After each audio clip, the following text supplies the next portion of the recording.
Okay. She off your mind. Like me. Chai!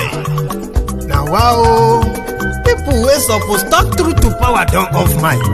And if we talk, now 500,000 they go summer us, call them hate speech. But fear not, Maiyegun don't come. He go torchlight every corner, nooks and cranny of all these bad people where they spoil our country.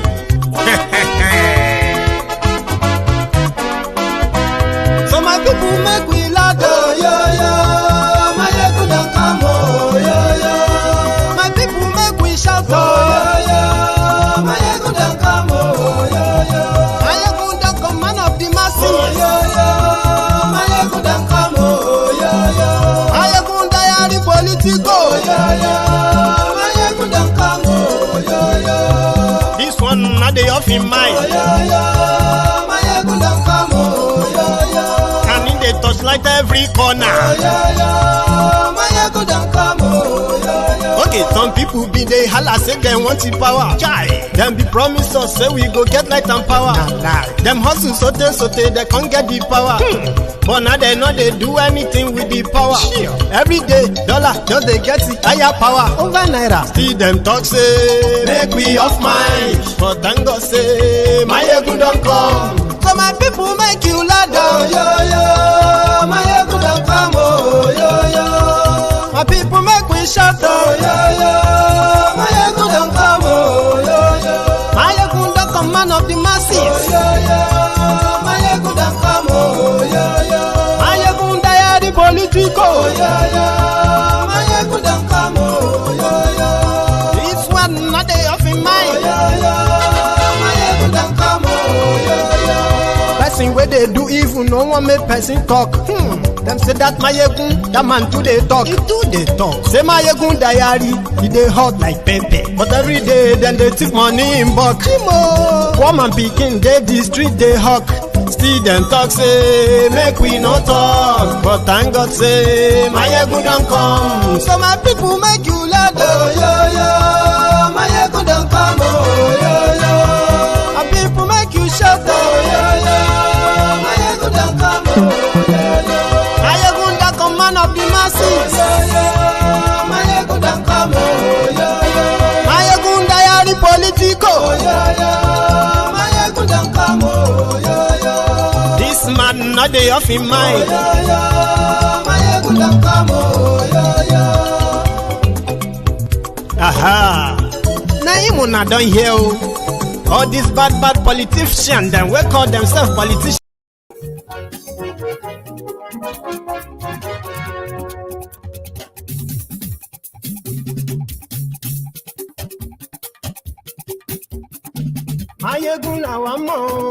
Good morning to you, good afternoon to you, good evening to you from wherever you are watching from. This is Maiyegun Live.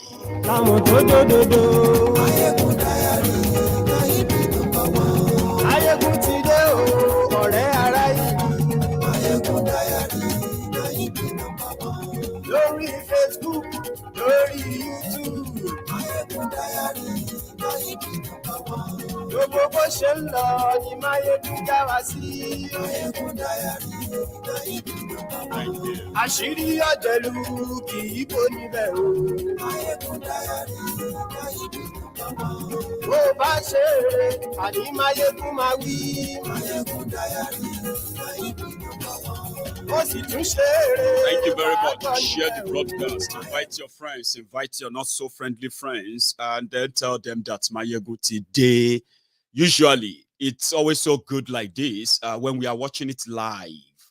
But when you are watching the replay, right, you can skip all of the music, the talking, the waiting. We do this because most of the broadcasts here are done live, and therefore it's uncut. So when you have to watch a replay, remember, you can forward and skip all of these parts, everything, to the real thing.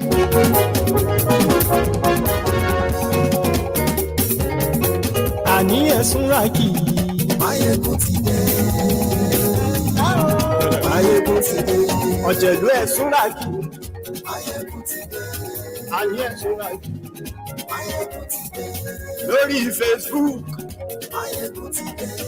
And yes, few days ago, we received the video of the kidnapped passengers on Kaduna-Abuja Railway, the train. And since then, we have been expecting a better reaction from the government of Nigeria. But since Nigeria is currently leaderless, governmentless, except for the jihadists who have taken over the reign of power, we saw, or let's say I actually read something from Garbage Sheu. You know, the absentee presidency that you have in Nigeria has, created the characters who have not only treated you as citizens of Nigeria with so much disdain, but they do that with so much, condescending, like, well, they have something called the presidency. Mind you, in Nigeria, presidency doesn't mean that the president, okay? The presidency means the two clowns that speak garbages every now and then without any consequences, by the way. So when they talk about presidency, they are talking about Garbage Sheu, his own vice, Femi Oponu Adesina. These two are the mouthpiece of the presidency. So they responded. They said, yeah, we saw the video. We saw how they were beating all the victims. And we know that they have been kidnapped since March 28th of March 2022. But what else do you want Buhari to do? Like, what do you want him to do? He's done his best. All of you complaining, the media, you too, you should go and rescue them. That is to say, you are on your own. Something that many of you are finding difficult to actually take in, especially those of you who are building new hope in a completely shattered, ruined Nigeria. So while I was still trying to kind of come back from that, well, those who got who are in the net of kidnappers, you are on your own. That's the point. Now, from that shock, I was watching this channel's conversation where Isale Barack Obama Fasola was being interviewed. And from some of what he said, among other, from some of the gibberish that he actually uttered, the lies and fraudulent statement that he made, by the way, right? I picked few. One of what he said, he was asked that, listen, you claim that under BUHARI, right, that you have succeeded so well. Under you, for the first time in 30 years, Nigeria national grid collapsed. And it didn't end there. It collapsed 4 straight times before they now changed him to, took away that ministry from him. You never did anything on power.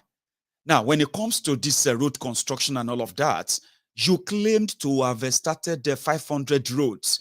Can you tell us 5 of them that you have completed? Ladies and gentlemen, stories, right? But there's something he said.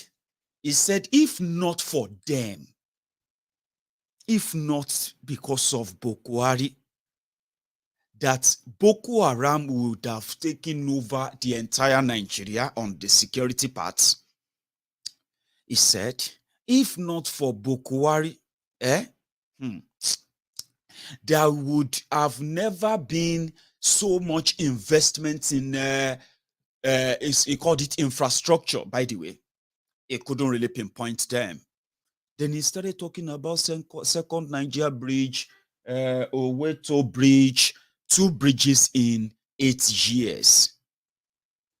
Then he added the beautiful line that they believe that the Amugus will always swallow. He said, with the success and successes of Boko Haram, yeah, that intelligent people are always going to keep them in power.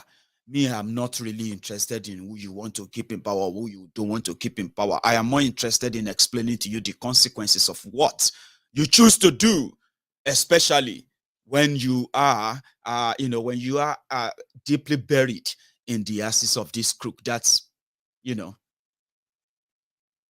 their stinking morality and their stinking, their failure is so obvious that indeed it has to take somebody intelligent to keep them in power. But there are some things you need to know. Some things certain things you need to know, or we should all please know. As we speak, the security of life and properties is no longer the responsibility of those who claim to be your government. You need to take that in, swallow it, right? Digest it if you would give it time, because that is the truth. If you ever get caught for any reason, at any place or anywhere, by any of these terrorists, just pray that your family will be able to raise enough fund as ransom, and then pray that even after collecting that ransom, right, they still won't kill you. That is the present reality in Nigeria as we speak. Then the other part is, the call that is coming, the one that said that he is going to indeed build on the legacy of this failed government. And when you talk about failure, some of you sometimes, in fact, I'll take it from there. Like, some of the people who say yes, yes, yes, yes to these failed rogues, yeah, when you tell them about the danger or the level of destruction that these guys have brought upon Nigeria, and why rather than you grouping up and trying to see if you could defeat the system and then maybe get your life back, how about you actually call the bloodline the same one that is validating them or revalidating them under whatever guys they pick? So when we tell you that as failed as as failed as they have the level of a failure they have brought upon Nigeria and the destruction of lives and properties they've brought upon Nigeria, if you have anything at all to do, anything reasonable to do at all, is to not only reject them, you should in fact form what is called the citizens police, and would never let these rogues get away with the with the crimes they have committed. Now let's take them one by one. So when we say that to you, and some of you feel like, no, you are keeping them as they are, defending them everywhere, no matter how much or how stupid they make you look, right? In the face of all this failure, you probably think you are doing anybody a favor, right? When somebody tells you that look at what they have done, if you take your time and you add 1 + 1 and you get the exact answer 2, same thing if you add 1 + 1 of all these their activities, right? You can easily predict what the end result will be.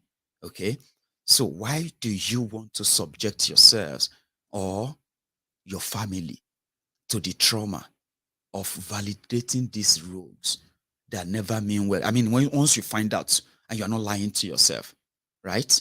So if somebody says, reject them, reject Nigeria that they are forcing on you, this is not a federal republic. This is an enslaved plantation, a contraption.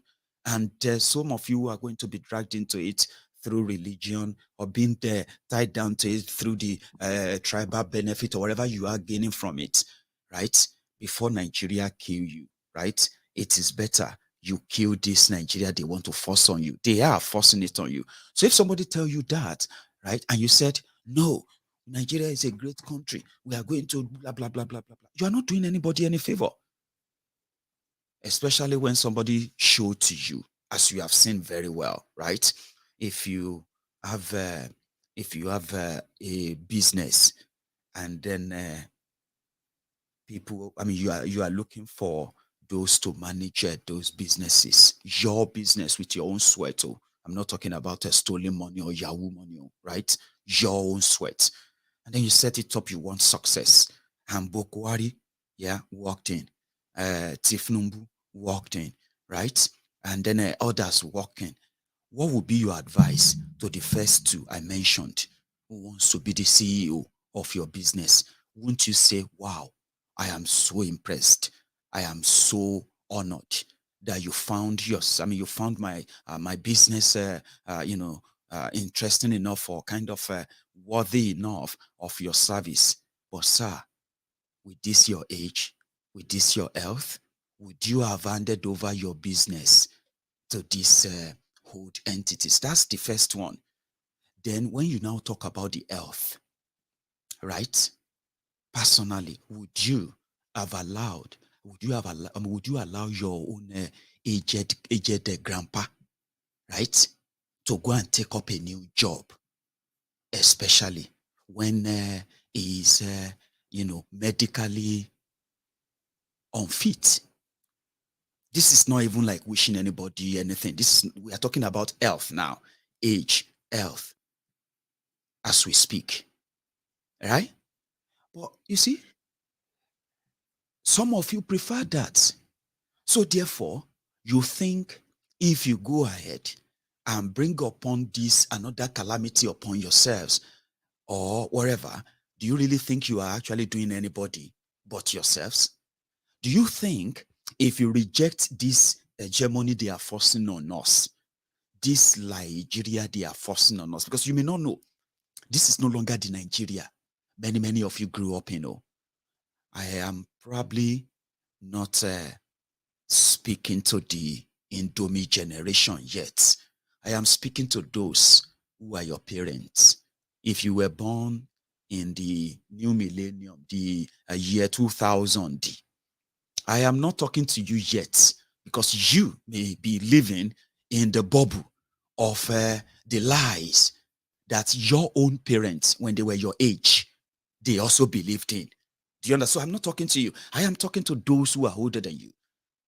I am talking to you there, sir, ma, 30, 40, 50, 60, 70, 80 years old men and women. When I tell you to reject this new 21st Fulani plantation that they are planting among us, destroying our value, destroying our culture, destroying our economy, destroying our education, and finally ruining our own security. All of these things you are witnessing today, these are not the Nigeria of old you knew. So when they tell you to break it up and reject this one, what we are saying is that if you have a sense of history, you will realize that even if you believe that Nigeria was once bad, this country is bad, though, there's never a time this country is good, though. I'm talking to those of you who are old enough right now. You will be worried.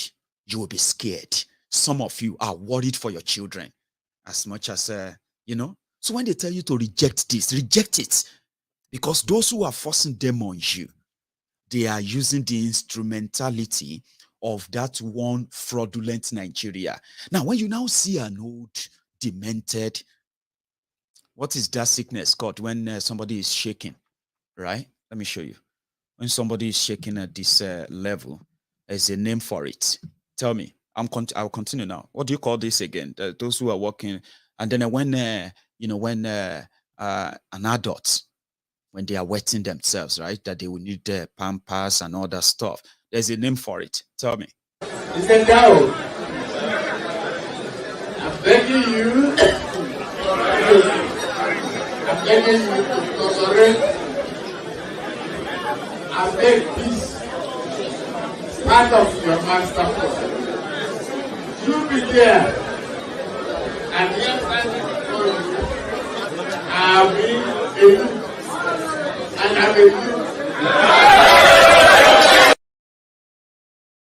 do you call it again?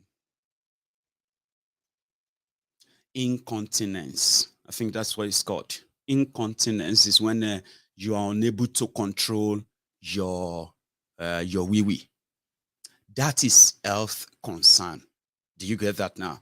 This one has nothing to do with, oh, we know you don't like him. That's why you are, what if he is your baba? What if he's your distant? Now, BUHARI that has abandoned you.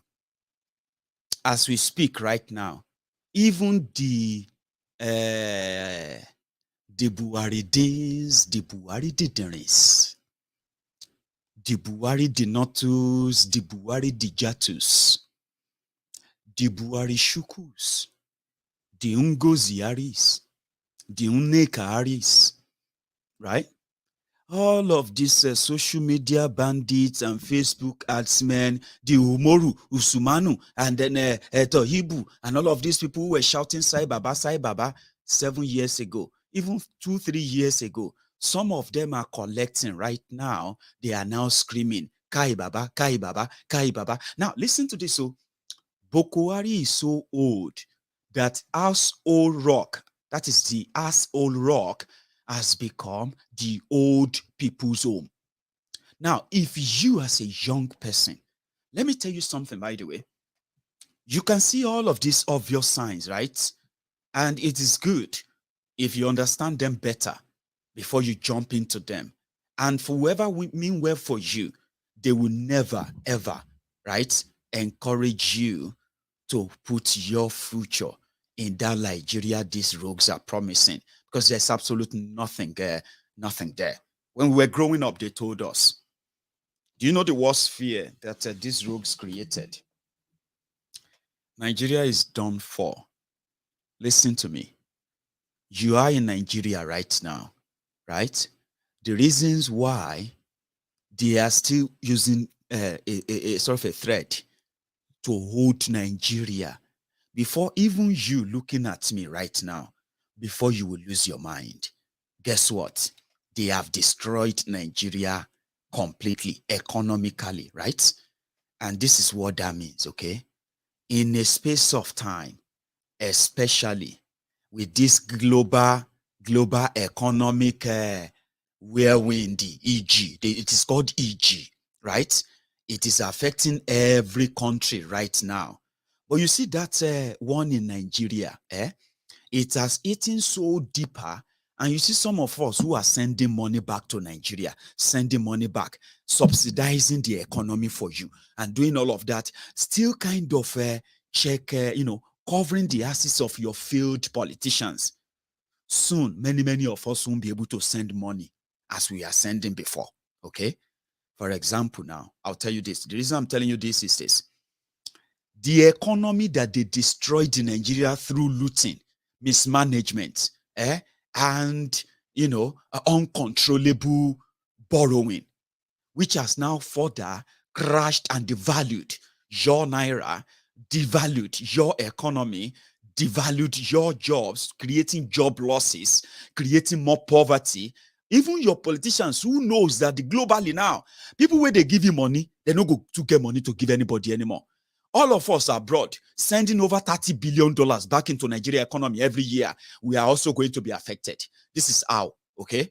And when we get spare money, we they try to send 10,000, 5,000 naira, 20,000, 100,000, 30,000. You see all this money, they go straight into your economy. Your government, for every money that comes into your country, they are targeting them, taking their cuts.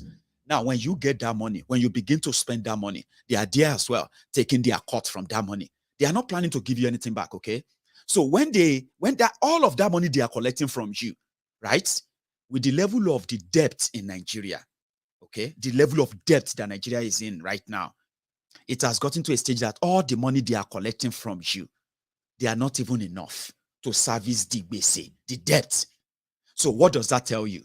That tells you that, one, Nigeria will go bankrupt in a matter of months, because this is the election time, Abi. This Kolu, who has no solution, none of them can explain to you how they are going to even tell you the truth, how they are going to bring you out of this koto, this particular pit they have dumped you in, right? You see, when we were young, right? When we were young, they told us, they said, you need to be very, very careful of what you say. Watch your mouth because of two things.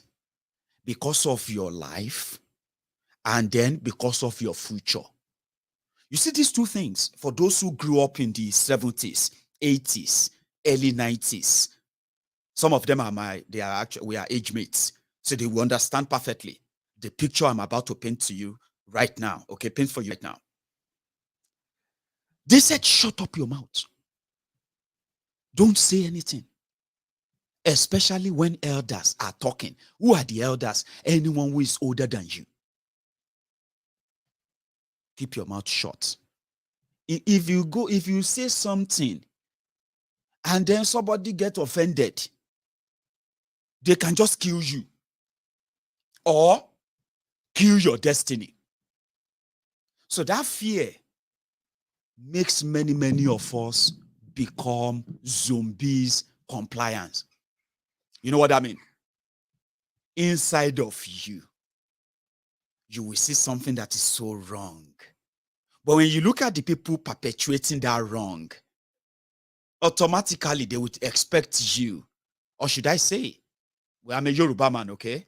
They would expect, your Yoruba, the Yoruba in you, the submissive one that they planted in you. They did that conditionally, in a way. They will tell you, shut up your mouth, oh. You are a small boy. Watch what you say. So when you begin to grow up, right, then they will change that to, because they believe that somebody can spiritually kill your destiny and you will never make it in life. And you know, you want to make it in life as a child, won't you? So as a kid, they are already telling you, don't say it, oh.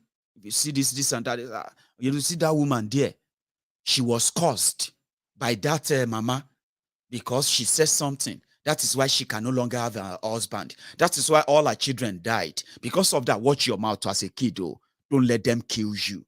So that fear of watch your mouth, especially when you are seeing older people, is always there. I know so many of you still have that fear in you right now. You need to watch your mouth when you are talking to people. Watch your mouth, oh. They may spiritually attack you. They may destroy you, blah, blah, blah, blah, blah, blah. They planted them in you intentionally. They planted that in us intentionally from childhood, so that when we grow up, they will be able to have something, just something, to control whatever rage that you might want to express. Nobody will live in that contraption like that without any kind of social conditioning and every other thing that comes to play in the later life. Your later life. If you are not there, you will be mad. But it's not controlled, Abby. The second one is watch what you say because of your future. Your future includes, let me tell you something. Because I am Maiyegun, which I will always be Maiyegun, the Maiyegun general. Some will say, I am one man mopo. Others will say, Ìdààmú àdúgbò yín rèé o. They gave me different names. But you see, there are so many people who are also sitting down. They've been sitting down for the past 10 years now. You know why? Because they were worried for my future. Some of them are still telling me now. I am talking about those that they have already mortgaged their future. They have already borrowed and looted whatever is left, not of their own future only. They've even borrowed and mortgaged the future of the children that would, if any of them ever produces anything or produces any children, those children's future have already been mortgaged. Now, that fear of, look at this Maiyegun. So one day, this Maiyegun will now come and say, he want to be senator, he want to be governor, he want to be this and that. We will show him he's been abusing our leaders. You know why? They told them that even if it is bad, don't say it for the sake of your future, so that your turn, your day will come. That is the act of Omoluwabi. That is not true. That is why whenever anyone is trying to blackmail you, as a Yoruba man, trying to make you feel like there are some of this fear they planted in you. This witch. I don't want this witch to touch the head of my daughter. I don't want this person to see the sponge we used to bath my. Oh, I don't want this person to come and use the handkerchief to touch my belly, so that my wife will never give birth again. Oh, I don't want that person. You see all of these things, They are social conditioning. They are not real. But you see in Nigeria, some will say there is this cloud of darkness that even if you are educated, seriously, you will be controlled by it. Even if you are not confessing it publicly. All of these things are there, but some of you don't know how they really deploy them. You may be wondering, so Maiyegun, what is all of this with what you are saying? I am coming back to the part where I have seen people use that same Yoruba, the original Yoruba that we are. People who are so inquisitive, people who are always thorough, people who always always asking questions. And when people compromise, we easily know as Yorubas. The people who brought terrorists that divided Nigeria, the terrorists that impoverished all of us, the terrorists that believe that one day, soon, me, Maiyegun, I will be living in that Nigeria, and every day of my life will be a privilege because I am an infidel. Do you understand that? Yeah? Then, as a Yoruba man, okay, ongbon lowo, ongbon lorun, this or that, yeah, who also publicly, yeah, confessed that it would be continuing from the legacy of Boko. What are the legacies of Boko? The first one is the UK hospital permanent stay. Tinubu will replace him in that hospital, of course. So you as a person, with what you have witnessed under Boko, under this APC, Egbekegbe, right? And then you still want to be part of another what again? I don't know what name they will give it to. They will give to it. That's why some people are now saying that, well, people like us are saying, why do you want to be sacrificed for a place that is actually waiting to sacrifice you? Why would you want that? To be, even if you don't pity, if you don't pity yourself, why don't you pity your parents? Why don't you pity your own children? These are questions that ordinary, they were asking Fasola, the Saleko, Aristotle, Abina, Barack Obama.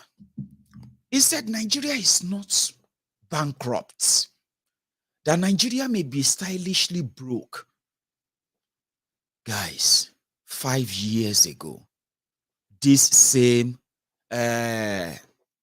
Isaleko Aristotle was telling everyone that the reasons why Nigeria were suffering what they were suffering at the time was because PDP failed to save money during the oil boom.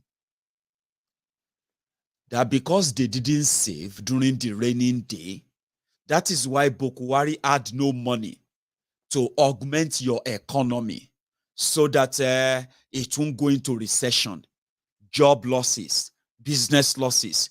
But they were lying. These criminals, they came in 2015. If nobody say many of their sellers are suffering from what is called the Stockholm syndrome. Are you with me? Look at how they bankrupted Nigeria. Make I give you the dateline, okay? And you know when a country is broke, bankrupt, unable to meet up their what did they call them? Their financial obligation to lenders, to this or that, what will happen is that crime will increase because there will be job losses. Devaluation of your currency means that, even though you are not spending dollar, in fact, I'm coming there. Make I give you the timeline first. How they destroyed Nigeria. This is not just the jihadist alone now.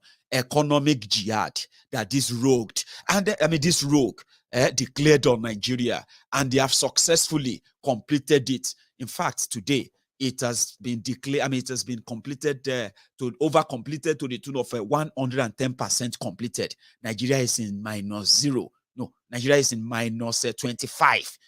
That is red. But this is the timeline when they came in 2015. It wasn't long when they gave the Paris Club refund. You remember that money? Don't worry, I will remind you, because some of you may pretend. Hey, how did they destroy it? Hey, come on, calm down. Calm down. If you need a pen, grab a pen and start writing them down, okay? It first started from Paris Club refund, where over 600 billion naira was refunded back to Nigeria as overpayment of the debt payments made by Nigeria and states, federal government and states, to Paris Club, right? So they refunded that money. When they shared that money, the Ogun State, where I come from, they collected 14 billion naira. Lagos State, where some of the Lagos Abobakus come from, Lagos collected over 28 billion naira. I they remember the ones where they remember, okay? And on like that. But you see that of Kogi collected 11 billion. That's the first money with the first share. You know why? They said PDP and some states, 26 states in Nigeria, they were unable to pay salaries. Remember that, Abi? So, they now called on the central bank, Emefiole, these governors, they said they need money. What can you do? Let us arrange small loans for them. Again, including the states where we say they were not even owing salary, they applied. Kogi State got another 12 billion, making it 23 billion, Abi. Ogun State collected in their own another about 10 billion. Everybody shall share that money. This was the first 2 months when APC came in. But before they came in, Obasanjo, listen to this. Obasanjo created an account called excess crude account. The purpose was, in Nigeria, before they write their budgets, they use what they called oil, barrel of oil benchmark. So if they are selling crude oil at, let's say, $70, Nigeria will put their own budget benchmark at $45, just in case. Okay, you see that excess, that money in dollars, it will go into that account created by Obasanjo so that they can save for raining day. Within the first 4 years of that account, in fact, put it this way, when Obasanjo was handing over to Yaradua, the balance in that account was $21 billion. Now, dollars, not naira, dollars, 21 billion, okay? So when Yaradua came in, and he did his own abracadabra for 3 years, and he died. When Jonathan took over the power, he got the balance of $15.2 billion. Dollars, not naira, in that same account. The day Jonathan was handing over to Boko in 2015, Jonathan himself depleted the account to how much? To $7.5 billion, 2015. Okay? But what happened? Under Jonathan, the Fasola, Governor Eko, Oshiomole, Governor Edo, who else? I can't remember all of them. Then Amechi, especially Amechi, governor of Rivers, they instituted a case against the government of Nigeria that this oil money now, everybody's money. What gave you the right to be putting the money somewhere and say you are the one controlling it? So they sued Jonathan and federal government that they must share the money. Now, from the negotiation, out of court settlement, Jonathan withdrew over $7 billion from that money, shared the money, and the money disappeared. So in their campaigns in 2015, they accused Jonathan of spending the excess crude account money. Remember, this is the timeline of what took you to today's Bambia la Nigeria. Are you following me? So when Jonathan handed over power to BUHARI APC, he gave the excess crude account balance of 7.5 billion. Ladies and gentlemen, in the space of 4 years, the balance of the account of the excess crude account, well, depleted straight to 1.1 billion, just $1 billion and $50 million. They have withdrawn, they have withdrawn over $6 billion from that account. No account, nobody can say what they use it for. When the election was coming in 2019, right? They went into that account again, withdrew $1 billion. They gave Donald Trump. They said they gave Donald Trump, America, $600 million, even though they only paid $445 million for the 12 Tucano jets. That is not where I'm going. Oh. Now, as they depleted whatever they can get, anything they can devour, they devour them. Yeah? The crude oil in Nigeria suddenly jumped from $60 to 70, 80, 100, 120. And guess what? In 7 years, APC, Egbekegbe under Bokwari, NNPC of APC, Egbekegbe, they have only been able to add just $70 million to the excess crude account in 7 years. Yeah. And guess what? Since the APC, Egbekegbe, came to power, NNPC, that is selling your crude oil, they cannot account for what they are selling anymore, right? And they are even publicly, shamelessly, they are coming to the public to say NNPC is owing them billions of dollars.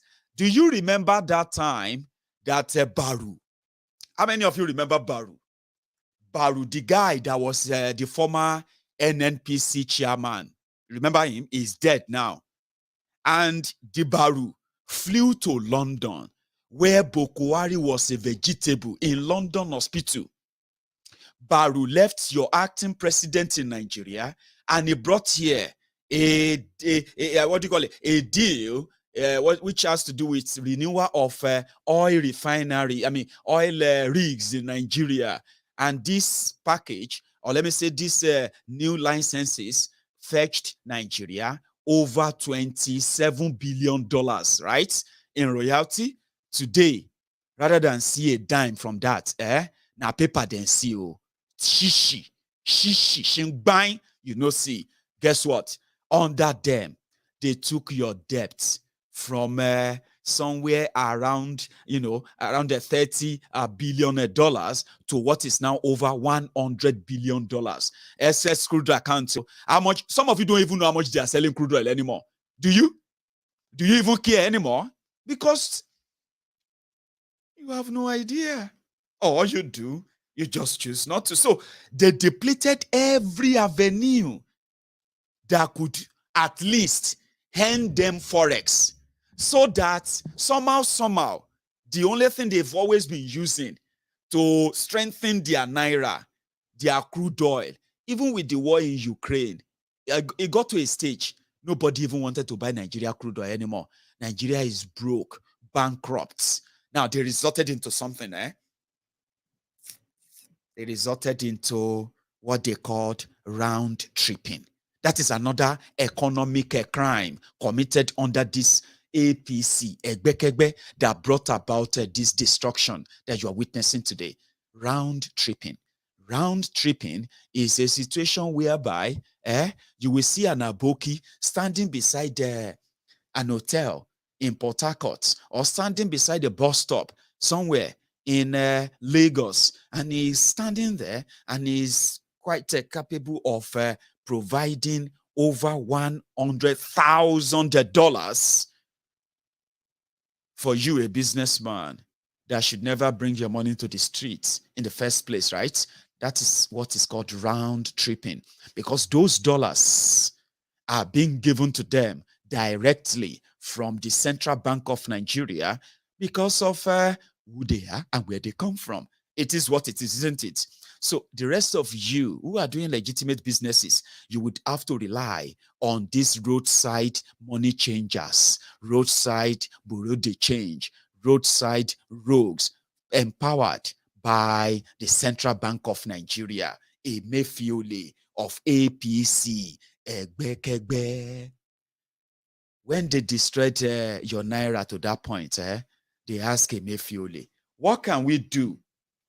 What can we do to revive the naira? They say, now all these people where they sell dollars, now all this bureau de change.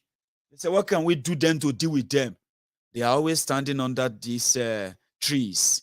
You know, there's this place in Abuja. I don't remember the name. If you remember the name, you can help me tell the people. There's a place in Abuja where I don't know, I can't remember the name. So they planted, there was a tree plant, there were trees planted there to create this eco-friendly environment. Okay. This APC, Egbekegbe, because they wanted to strengthen the naira, they wanted to stop black market dollars, which they themselves actually give to them to go and sell. You know what Emefiole did? They said the policy of the Central Bank of Nigeria to stop the sale of dollars in black market is to cut down all of the trees. That is giving all of the abokis the shade. Ogbeni, Nigeria to enter Kana. Some said no be Kana. You don't enter somewhere that is endless hole, a pitless, a bottomless pit. And they did all of this, and they are still patting themselves on the back. Today, Nigeria is more indebted to China. Yes, here is another economic sabotage committed by these rogues. It got to a stage when they became so desperate and completely lost. Yeah, they said, wait, what is so important about dollar self? Well, what is so important about that? Boko should go to China. Go and make deal with China. China is helping Africa. Blah, blah, blah, blah, blah, blah, blah. Guess what? That cost Nigeria $10 billion. Nobody is holding them responsible.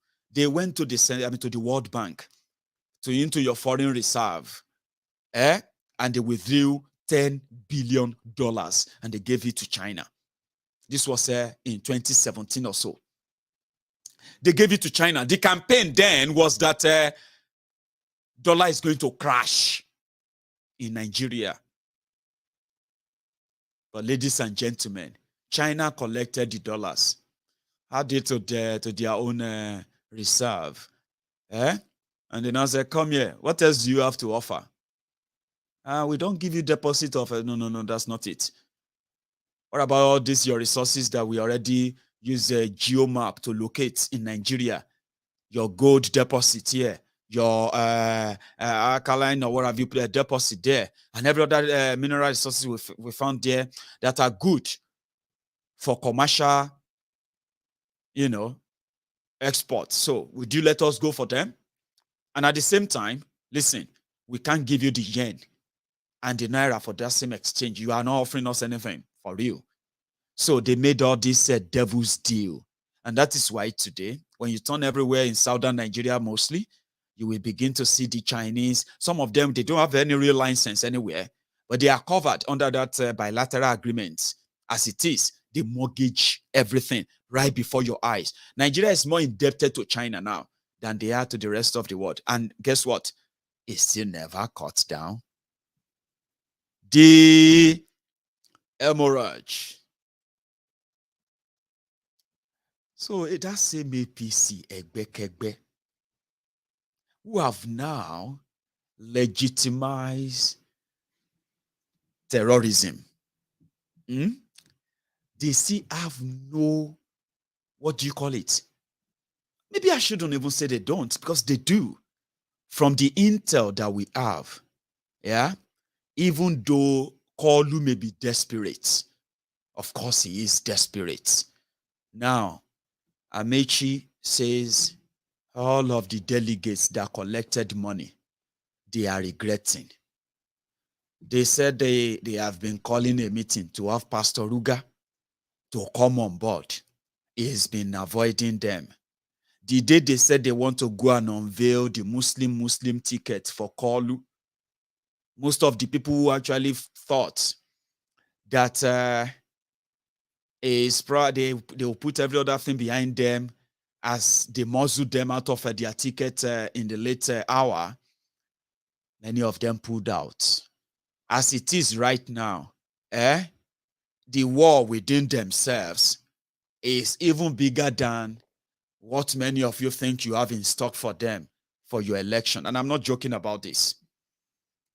And same thing applies to this Atiku and Co too. Where Wike also came out just a few days ago, well, yesterday, and he said, whatever Atiku like, let him say. Whatever PDP like, let them say. In the next few days, he's also going to tell everybody what happened. So what happened? Kolu that knows that Nigeria is done for. How could he say he loves Nigeria, right? Lying to you, and then they are willing to spend over 200 billion naira just to make him president with another jihadi. Hello. So many of their own friends, even those who are like Muslims like them, they are already pulling out. And this is the point, yeah? They might have actually like outplayed themselves as we speak. From what we have been told, they have outplayed themselves. The point where they make you feel like there is still something to hold on to in Nigeria is continually fading. And I'll tell you another one. You see, with the stage where Nigeria is right now, if you wake up tomorrow morning and you hear the military song, fellow Nigerians, and whatever, a coup, please don't be too surprised. The best you should do is to be more prepared. Economy has collapsed. Security has collapsed. Governance has collapsed. The country is divided. Everywhere is gone dead. But because politicians will try to tell you that they can make a dead stone come back alive, especially now that they have all the solutions. You see, now they are all concerned about you, but they are not concerned about anything. If you pay attention very well, you will realize that if they are being sincere, they will not be calling for an election right now. They will rather be calling for a national conversation to determine, do you even still have a country? Because this is what you're going to get in the next few days. In the next few weeks, few months, right? Nigeria will no longer be able to meet any of their financial obligation. Financial obligations include, you see those ones that are talking about subsidy, which they have now jacked up to over 500% increase ever into a 1 year of over 4.2 trillion naira. They don't have that money. So you begin to experience shortages of fuel.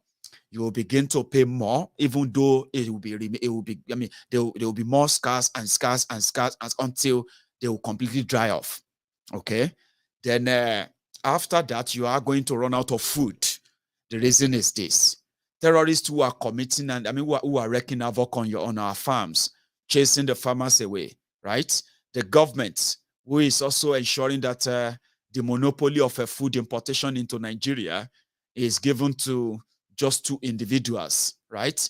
So at the end of the day, it will get to a point whereby you will run out of the local supply and you run short of that. And then at the same time, your imported food will no longer be able to feed you anymore. It's already getting to that stage, but they just want you to continue to get used to this your 010, right? No breakfast, eat lunch, and no dinner. Or 001, no breakfast, no lunch, but you can manage to get dinner. We've had some people who have been living through 000, right? And yeah, these are the signs. So as you continue to move on into the end of the year, yeah, your naira will continue to crash, okay, because they would need. It has gotten to a stage whereby since not many people are working, your government will never have enough money. So since your government will never have enough money to even take care of themselves, talk less of paying off their loans, your government will need to go and borrow more money in order to pay off their loan that they can't pay back now. So that's how they have to do it until they will not be able to do it anymore. Until their lenders will begin to put them and remove they are already removing Nigerians' name in some of these top lenders abroad. But it's going to spread more. And it's going to send them more signal to this, more negative messages to all these lenders. And when we talk about lenders, don't let anybody lie to you that you have everything you have in Nigeria. That's what politicians will tell you. You don't. And that is the truth. Okay, so if somebody says it's coming to take Nigeria from a consumption to production, at least you will build the industry first, won't you? Before you begin production, Abi. Now, as it is, by the time APC Egbekegbe is done with you, by the end of this year, right? They won't be able to pay for the subsidy that they are stealing the money anymore. So you walk out there, you'll be buying a liter of fuel for maybe 500 naira per liter. You won't even see it with so much queue, right? That's your cooking gas that you are buying 10 kg for how much now? 10,000 naira. You are going to walk out there before December, okay? You're going to buy it for more than 20,000 naira. This is a bag of rice, yeah? You're going to walk out there, right? And you are going to pay almost double of that before December as well, okay? Now, the way it is going, as it is now, then many of you will begin to feel the uncomfortability. Some of your businesses will begin to fold up as well. I'm not projecting doom. I am telling you to understand what even your own finance minister came out to tell you. We can no longer pay our debt. That's what she said. Not even paying it, servicing it. Do you know what servicing debt means? Yeah, I will explain to you. Let's say you come to me and say, Maiyegun, I want you to borrow me 100,000 naira. Okay? And I say, oh, that's fine, but there's going to be an interest on it. And you say, okay, how much? And I say, well, first, it is 30% interest, okay? But there are other conditions, right?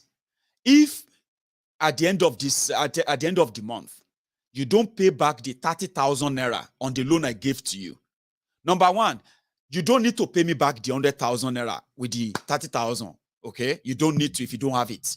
I'll make it easier for you. But you must be paying me that 30,000 naira on that money. Okay, if you are paying me that 30,000 naira every month, you can keep the 100,000 for as long as you want. But when you are done, you can pay me back. Do you understand? But if you fail to pay me 30,000 naira every month, I am going to charge you 10% of that my money. Okay, plus the 30%. What does that mean? You know, 30% of the money is 30,000 naira. If you don't pay me back this month, if you don't pay me back in time, it will become 40,000 naira. If you don't pay me back at so time, it will become 50,000 naira. Okay? If you now wait till next month before you pay me, you know that one is another 30,000 Abi. Now that means I am going to take 60,000 naira. Then I'm going to take another 30,000 from you. What does that mean? You borrowed 100,000. Okay? If you miss your payment before the following month, you may be owing me 90,000 naira as interest, even though you are still owing me 100,000 naira. That's where Nigeria found herself. Okay. Now, what does that mean? Nigeria will make sure that every month in a year they will budget and say, okay, how much money did we borrow now? So we have borrowed 1 million naira. Okay, 1 million. What is the total interest on everything? From how many people? From 7 people. Okay, 7 people. So what is the total interest, when you put it together, sir, the total interest is about 470,000 naira. 470. But we borrowed 1 million. So we have to be paying 470,000 back every month in order to continue to enjoy the 1 million. Say, okay. So if we don't pay back, we may end up paying 1 million. You know, that's how Nigeria accumulated extra. Now, this extra that Nigeria is trying to, not the real loan, no, just the interest to, Nigeria can no longer.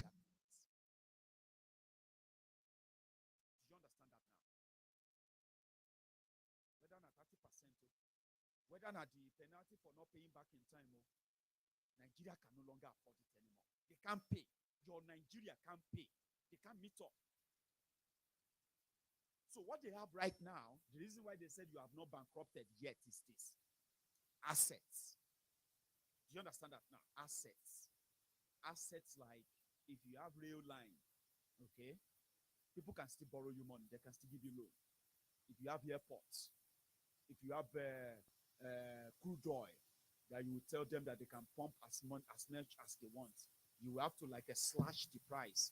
So if they are selling crude oil for $110 per barrel, somebody wants to give you loan, you can say, you know what, I can't buy it for $110. I'm going to pay $60 per barrel, but I'll give you that $2 billion you want. Okay, then we are going to pump that oil until we realize our money, until we, you know what I mean now? Assets. That is what Nigeria has left now. Assets. Excuse me, somebody is talking about audio. What happened to the audio?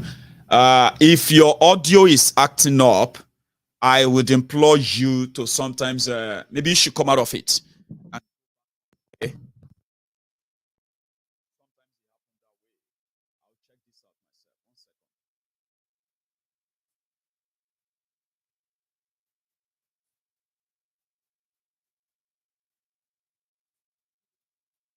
Yeah, I think I'm fine.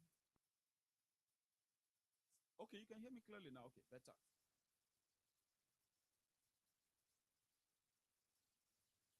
Right. But is it better now? Is it kind of clearer now? Is that? Okay, let's check that out. There is, maybe it's because I am kind of moving back and forth. Sometimes it happens that way. Okay. So give me a sec. Yeah, I think we are fine. My audio is fine on my own device there.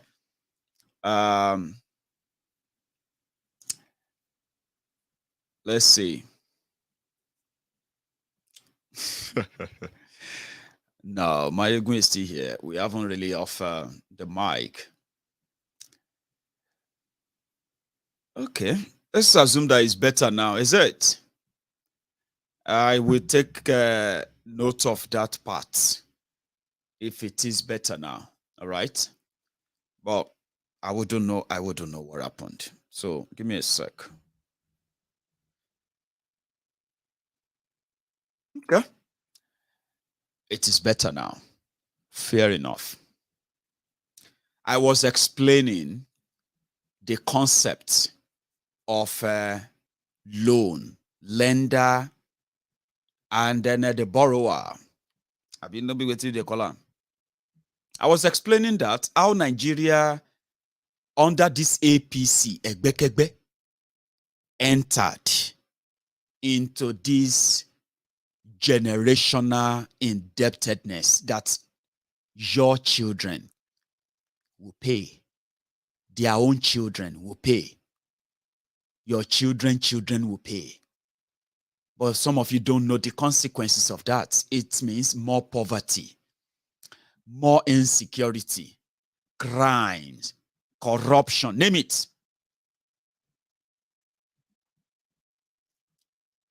So whatever it is, I would advise everyone to try and possibly increase yours. Whatever is the problem. I don't have any audio problem, okay? I know so many people are saying same thing. You should check your own device. Just check your YouTube. If you're watching on YouTube or you're watching on Facebook, check that where do you have the volume, okay? Sometimes your volume may be up, but on YouTube itself, your volume may be halfway. I wouldn't know why, but I will implore you to check that, okay? So if you would listen for a sec, right, I will share an audio with you. In fact, hang on. I will consider that a distraction if after advising us what to do, we still continue to say audio, then I'll consider it a distraction and I won't bother saying anything on it again, okay? So this is my own phone, right? Now, I am going to get onto that, onto the broadcast so we can both confirm it now. Now, I am going to get onto that, onto the broadcast so we can both confirm it now. So whatever is wrong with whatever is wrong with your audio, I advise you to come out of the broadcast, okay, and go back in. All right. There's nothing wrong with the audio. Nothing ever wrong with it. So if something is wrong, check it. Look at it. Okay, and go back in. All right. There's nothing wrong with the audio. That's my own device. Nothing ever wrong with it. So if something is wrong, check it. Look at it. Okay. That's my own audio. So please stop using that distraction, please, if you can. I will even stop talking soon. Okay. So what you should know is that if you're having the audio issue, it may be because I'm moving back and forth. And it shouldn't, by the way. I've got something that actually deal with that. So if something is wrong with yours, just take a moment, tap the screen, right? And check where you see the volume, YouTube volume on its own. Sometimes it can be halfway. Okay. I'm going to stop talking about the audio, okay? Sorry if your audio is not probably coming out well, all right? There's nothing I can do about it. Please. So, let's continue. I'll try, by the way. Let me see if I can position this differently. Make a bit of a difference, I'll say. Right. So that's how Nigeria entered this indebtedness to the point that they can't pay up anymore. I didn't say that. I didn't, you may not understand what that simply means. It means that that Nigeria, that Nigeria is done for. As rich as they might tell you that Nigeria is, Nigeria is broke. The only thing left is for them to begin to sell any of your assets, any of your properties, whatever they can find anywhere, including if they have to start selling some of you, their vuvu sellers, send you into their their slave camp somewhere in China, because they have one there. Ask the Hugo people. There are people called the Hugo people, right? They have a concentration camp they have for them around there. Yeah? Seriously. So that is that should be, in my own opinion, right? That exactly is the destination that the legacy that the likes of Tinubu said they are coming to entrench or to live on or build on. So Nigeria is broke. Nigeria will soon go bankrupt. And as it is, they said, even though your debt as a country, your debt is, put it this way, your total debt as a country is now over 50 trillion. 50 trillion. But there is another debt that they are hiding from you. They are not telling you. That debt is the money that Emefiole, Central Bank of Nigeria, the money they have printed and given to Boko Haram. They have a name for it too. If you are an accountant, I'll be one of you. You probably will know the name for it. What do you call that? They call a loan, I've been an impress, they have a name for it. When central bank will print money, okay, purposely to give to government to augment any deficits. When government revenue is short and they can't match any external loan, they have a name for it. Emefiole has printed over 21 trillion naira. That is nearly half of the total debt of Nigeria. Emefiole printed this money between 2015 and this 2022. They didn't declare that, you don't know that or anything. They printed that, they gave it to them. So that is why I said, rather than you jumping up because they said they could rescue Nigeria, they don't need you to rescue Nigeria at all. You can't. And that's why they are not interested in election themselves. They are not planning an election, okay? They are planning a switchover. And that switchover, right, is not for Tinubu this time around. It is not. Even if it's much, much desperate than that. Nigeria has collapsed beyond where they can do a civilian to civilian transition successfully without a serious battle. And that battle is, there's no chance that any of you will win. Oh, at last, Nigeria will win. You are lying to yourselves. You are. You are not interested in election. You are interested in it. They are not. Today, a dollar is over 680 naira to a dollar. They wrecked your economy. They destroyed every institution. And they still have the audacity to say they have done so well. If not for them, they say some of you, Nakutu Wenji, you for your own refugee camp for day now. That's what they are saying. Some of you are ungrateful, they said. If all of you are so grateful, you should be grateful. If all of you can think, you should be grateful to BUHARI.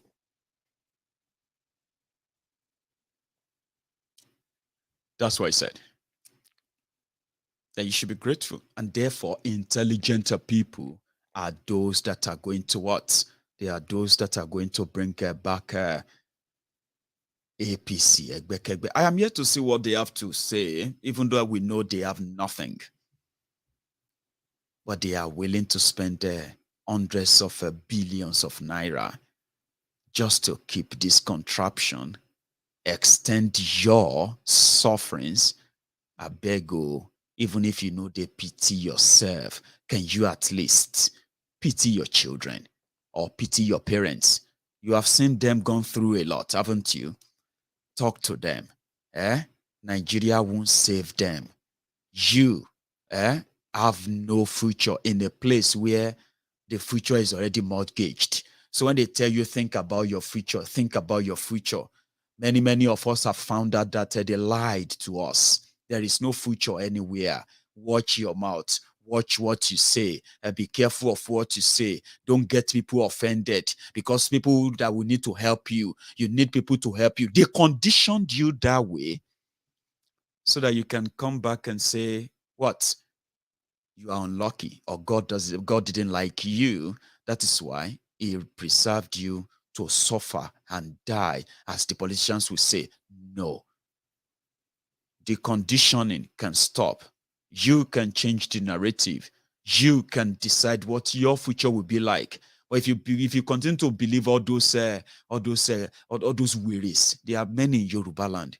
They will think they are advising you. Why are you not supporting Tinubu? Think about your future. You have no future in Tinubu's Nigeria. Tinubu's Nigeria is APC Nigeria. You have no future to be given to you by the unifier, PDP, people destroying people. There is no future anywhere they are offering you. You have no future from any kind of whatever Peter B and the rest of them are saying. But guess what? It is always better that you have a clearer understanding and make your own choices. It's a tough one, isn't it? Because you are conditioned to believe that, right? There's always going to be something. There's this something that will happen. And then no, there's no future. None. Listen, first speak your mind, especially if you are Yoruba. That one is so important. As a Yoruba man, they lied to you. They said, Rántí ọjọ́ ọ̀la o.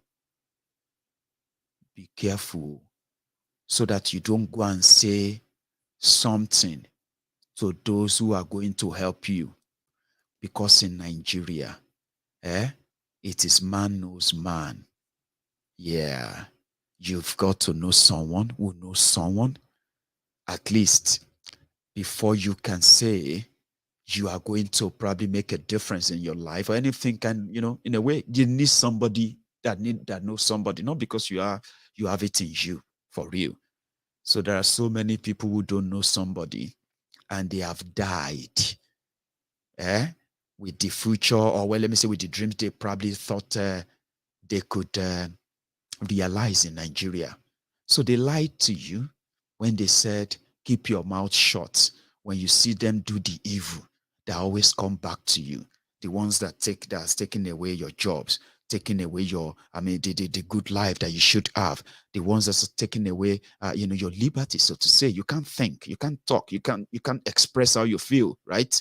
The one that has taken away your economic power, and the one that is always every day now threatening what is left with you, your life. So they say keep your mouth shut. When you keep your mouth shut, the result of that is the validation of the same system, which is Nigeria. Don't believe them. Oh. There is no light after any tunnel. There is no future waiting for you anywhere. You see, all of these people are trying to scrape whatever they can scrape, including your life and your future, if they can have that too. Just whatever they can grab from you. So don't help them. Don't let anybody blackmail you into believing that, supporting all those rogues who are blackmailing you in your different local communities in Yoruba land. Look at Tinubu, who need help. She na Nigeria need help. Abina Tinubu need help. Between Tinubu and Nigeria, now who they supposed start GoFundMe for, so that they can go take care of him if they don't get money to put him in old people's home. If they put Tinubu down and they put Atiku and they put Nigeria, before you come and talk about solving Nigeria, you they see Atiku, you they see Tinubu, who are you going to help first? Who need help most? Tinubu is one of them. Especially Tinubu, you know that Tinubu needs more help. Now that one can help you, help your life, take you out of the dungeon that Boko Haram has dipped you into. There's no future anywhere. Don't let anybody continue to lie to you. When you want to speak out your mind or you want to go after them, and they say, hey, you these people, you think about your future. They are lying to you. They are lying to you. Ask your uncles. Ask all those your uncles who are in their 40s now, in their 50s. I'm not talking about the ones you said, some of you are seen as stingy ones in your family. You see that one that you believe that has money, or he's been avoiding you. I'm not talking about that one. I'm talking about your nice uncle. That uncle that they told you was the best in the school. He was the most educated. He was the most brilliant student. He represented the school this and that. They thought he was going to be an engineer. He's going to be this or that. Now Kada Egbonde right now. Ask him what they told him when he was younger. What they told him about his future, what they told him not to say, what they told him not to do. Because if he said too much, they will say maybe he said something too much against his future. Today, they are telling you that you are seeing a sick Tinubu. They are telling you that because you are a Yoruba man, right? That you should follow them. And because of that, if you see anybody talking about Yoruba nation, you should consider them as your enemies, right? Tinubu, Kolu. And they are telling you that think about your future. Listen to me. There is no future anywhere in the hands of these people. If you really, really want to think about your future, you are never going to gamble it on these people. Take that to the bank. And that is why I always want to emphasize on many of us who are Yorubas. We are very, very kind-hearted people, open-minded, right? And very, very generous. I say this with all sense of sincerity. If you indeed earn it, most of the time you have to earn it too. All this kindness, generosity, beauty, open-mindedness or open harmony and all of that of the Yoruba people. Sometimes you have to earn it or earn them. And once you earn them, you have them all through and through. Even when people are not so kind to us, we still tend to show some level of kindness, especially us as Yoruba people. But they have taken advantage of all this meekness, and they have taken advantage of all this kindness for meekness, all our generosity. Sometimes they've taken them for weaknesses as well, right? They've taken them for cowardice. So as Yorubas, I'm appealing to you that if you believe very well in your own future, you should know this. Nobody is going to give it to you. Tifnumbu is not one of them, one of those that will give them to you. In fact, if you are looking for this description of thieves who comes in the night, when the thieves comes, they come to do three things, right? They come to steal, they come to destroy, and they also come to kill. So that's exactly what they represent. They have killed every institution that could give you or give your life meaning. The aged people in Yoruba land are going through hell in the hands of the rogues who call Tifnumbu their godfather, okay, in Yoruba land. We see the young people. Many of you are currently your future. Oh, your future. Well, for those of you also building your future through education, how is that going now for you? APC, Egbekegbe, that is also the political party of Tifnumbu, right? They have no idea and they don't give a damn, even if you have to stay back in your homes for the next 1 year. But listen, there are some of you who are like you are born slaves. Some of you inherited slavery. Some of you, you in fact what do you call it? You adopted slavery into your lives. Some of you you were sold into slavery. Whatever it is, you will continue to give excuses for the same people who don't give a damn about either your future or the future of your children or anyone that is associated with you at all. But then here we are. Since, like I said, some people were born into slavery. Some people sold themselves into slavery because of, their greed. Some people inherited slavery. Sometimes it is family, generation to generation, and it is something of pride to some of them. And they will be like that for a long time until we have a generation that will put an end to it. And that's what we are doing right now. Okay. No matter what it is, I have figured out that, the criminals that we are mentioning today who can easily play on your emotion, your intelligence, your whatever they can do and all of that, they also know some of this reality that some people are willing, the obedient fools, the sophisticated morons, the humbled slaves, they are willing to validate them. So I'm appealing to you. That's what I'm saying. I am appealing to you that when they come with their blackmail, you should never let the Omolua be in you, the honesty that is supposed to be in you. You should never let them go to sleep and let some miscreants, some cold-hearted slaves, to blackmail you into this madness, this charade. When you meet a Yoruba man now, they will tell you, yes, they support Yoruba nation. But the first thing is they want Tifnumbu to be president. And some will even tell you, I am supporting Tifnumbu because he's a Yoruba man and I'm not an Omoale. Do you know the real Omoales in Yoruba land? These are the people who brought in APC, Egbekegbe. And then when the APC, Egbekegbe, and the Aquila squad were unleashed or invaded our people, and our people are dying, our people's businesses are being destroyed, right? Farms ruined, and then farmers killed, and our people became refugees because of the incessant attacks from these Fulani terrorists, right? Those who brought them, what did they do? They maintained a conspiracy of silence, right? So the Omoko Yorubas, they spoke out. Some of them even were ready, right, to confront this set. Some even confronted these terrorists.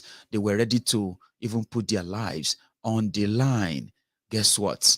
The Omoales in Yoruba land, your political leaders, your roguish criminal leaders, right, who are so comfortable with what Nigeria is doing to us, right?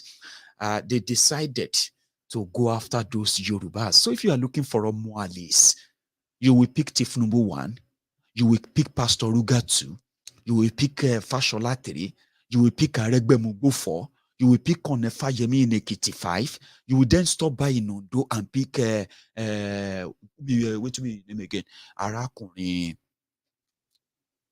Akeredolu. You will begin to pick all those your roguish, heartless criminal leaders who maintained a conspiracy of silence for 7 years. Even when we've shown the videos of the Yorubas who have become refugees in another country and what pushed them there. And then you have the audacity to call the Yorubas who rejected this drug baron, heroin trafficker, and this the rest of 40 thieves who have made Yoruba land poorer than you can ever imagine. You had the audacity to call them Omali. That is the problem. In Yoruba land, there is a saying that if you don't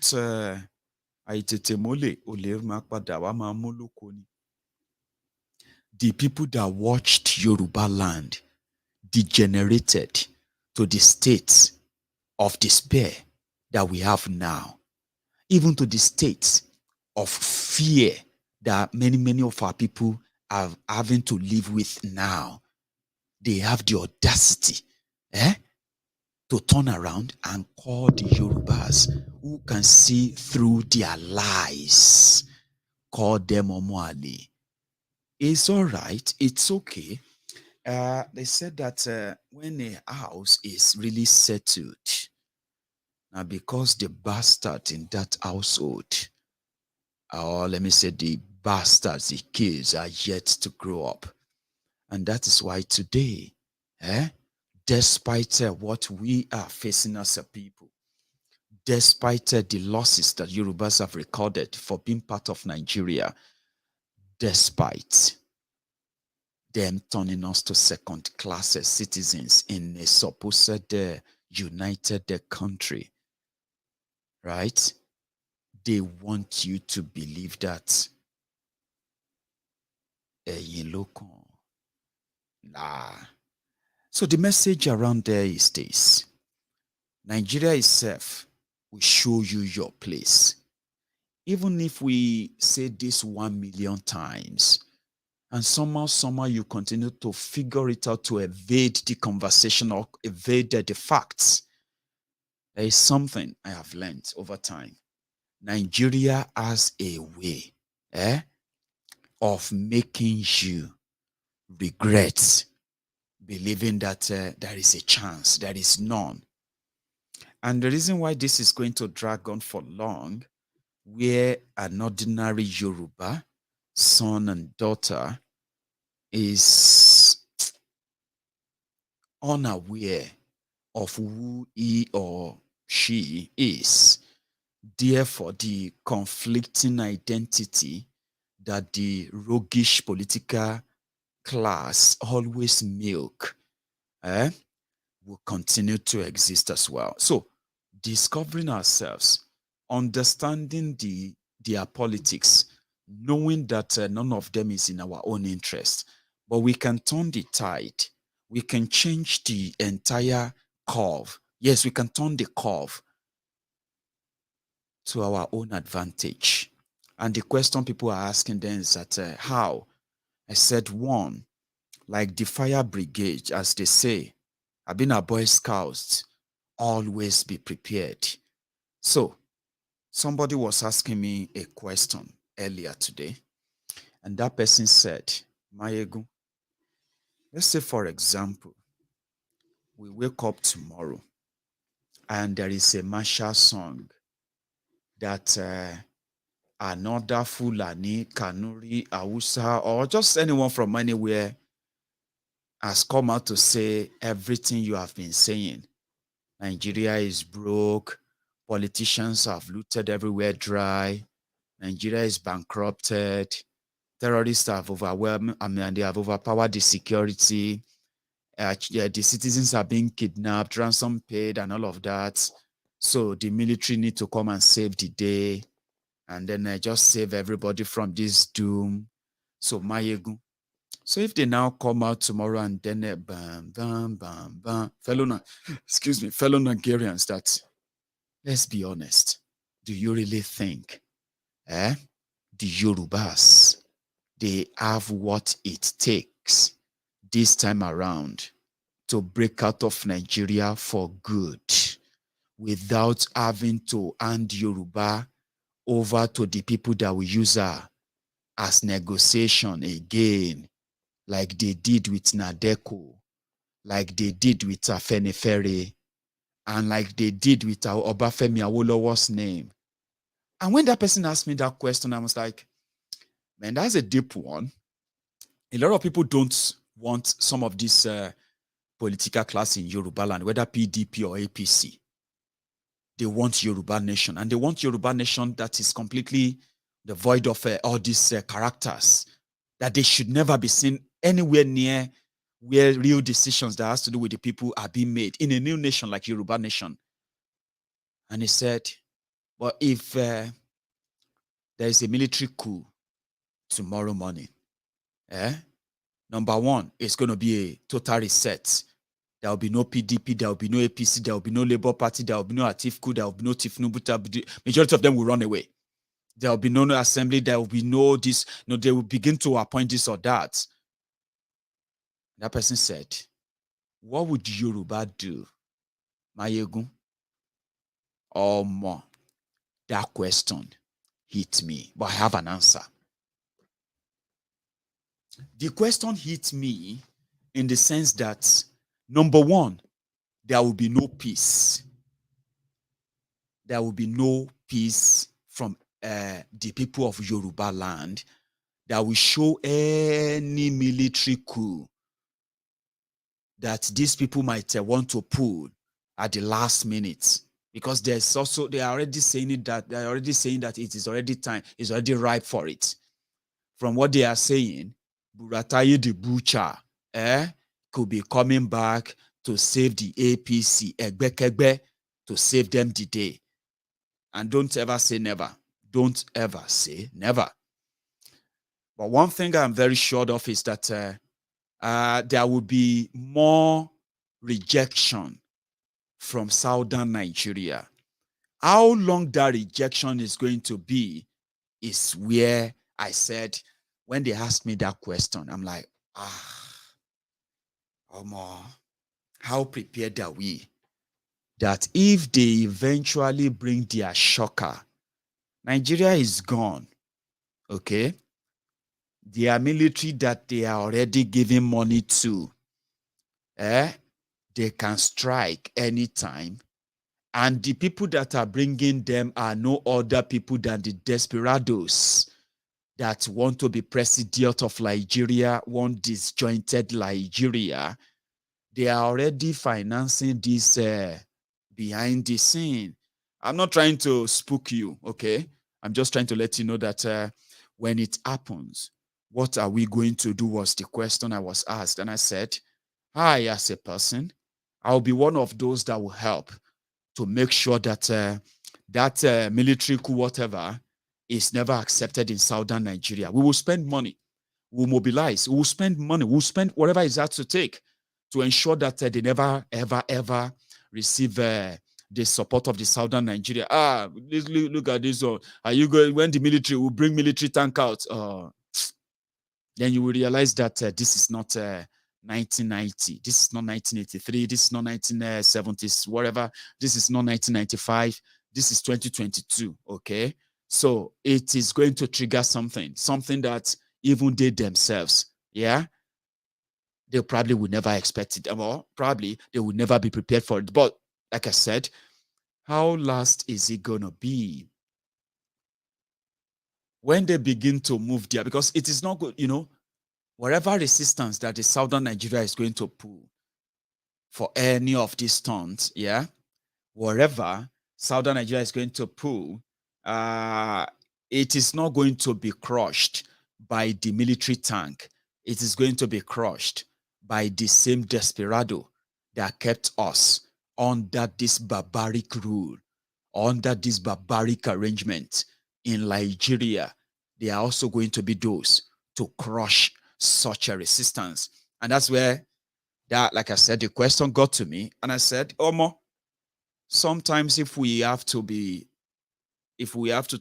talk a lot about what they are doing, and we have an idea of what is likely going to be the end result of what they are doing, And we sense that when that happens, right, it is not going to affect those who gave them that or push them to that edge.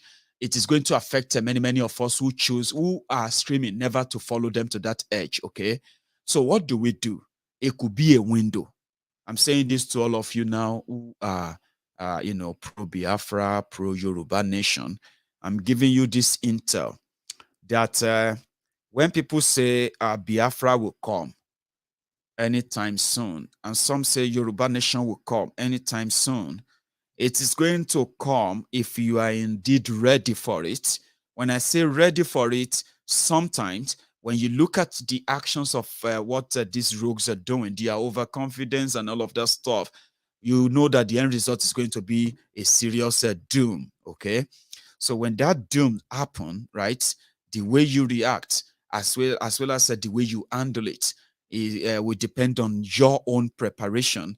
As it is right now, it should be us putting our resources together, getting ourselves ready as a people, right? Once they trigger that article, break it up.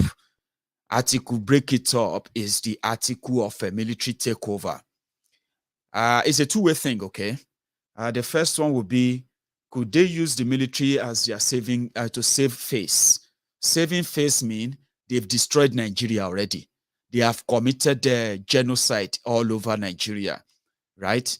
So by the time you begin to go after all of the terrorists they brought into Nigeria, you will figure out that all of them who have been in different political offices under this APC, Egbekegbe, PDP, you will realize that they are the sponsor, financier of those who have been murdering Nigerians since for the past 12 years.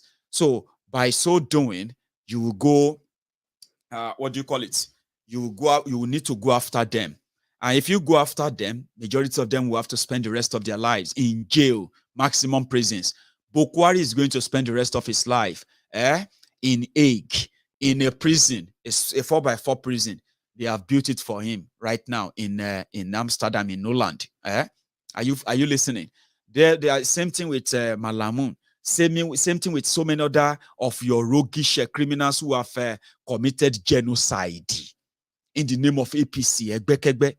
So they might want to save face and bring one terrorist in uniform to declare that they have planned coup. They've taken over Nigeria. Sure, you get me now? So they may do that. And they may wait for the election crisis, which is another one.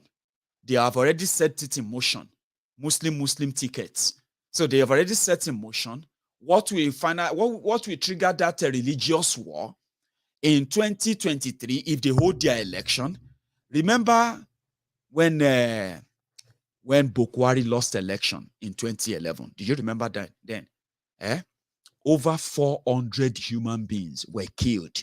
How many of you remember that? Of course you don't now. Shebi, 2011. Over 400 innocent people, Christians, youth corpers were killed because Boko lost election. You know what they said? Jonathan won.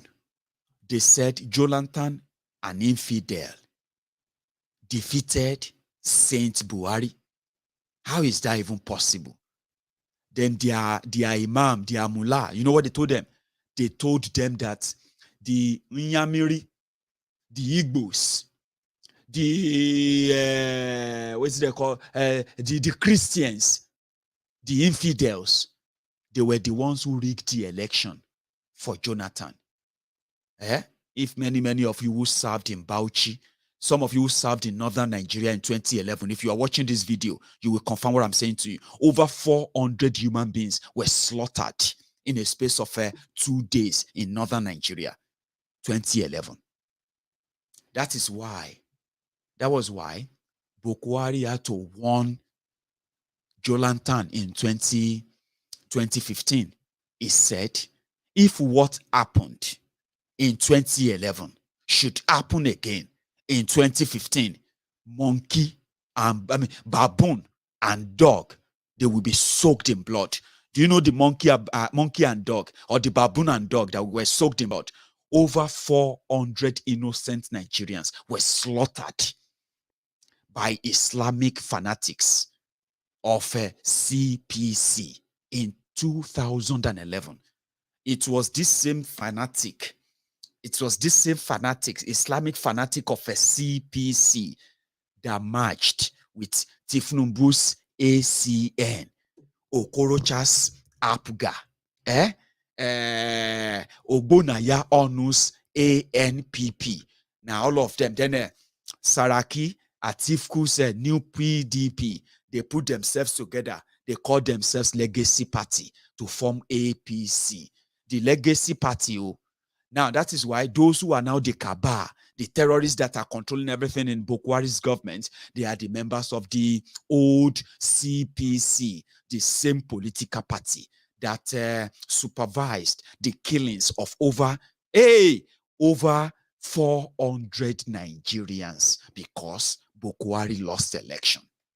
And they said he lost the election because infidels, Christians, Igbos, they rigged the election for Jonathan, an infidel, a Christian. They didn't tell you, Abi.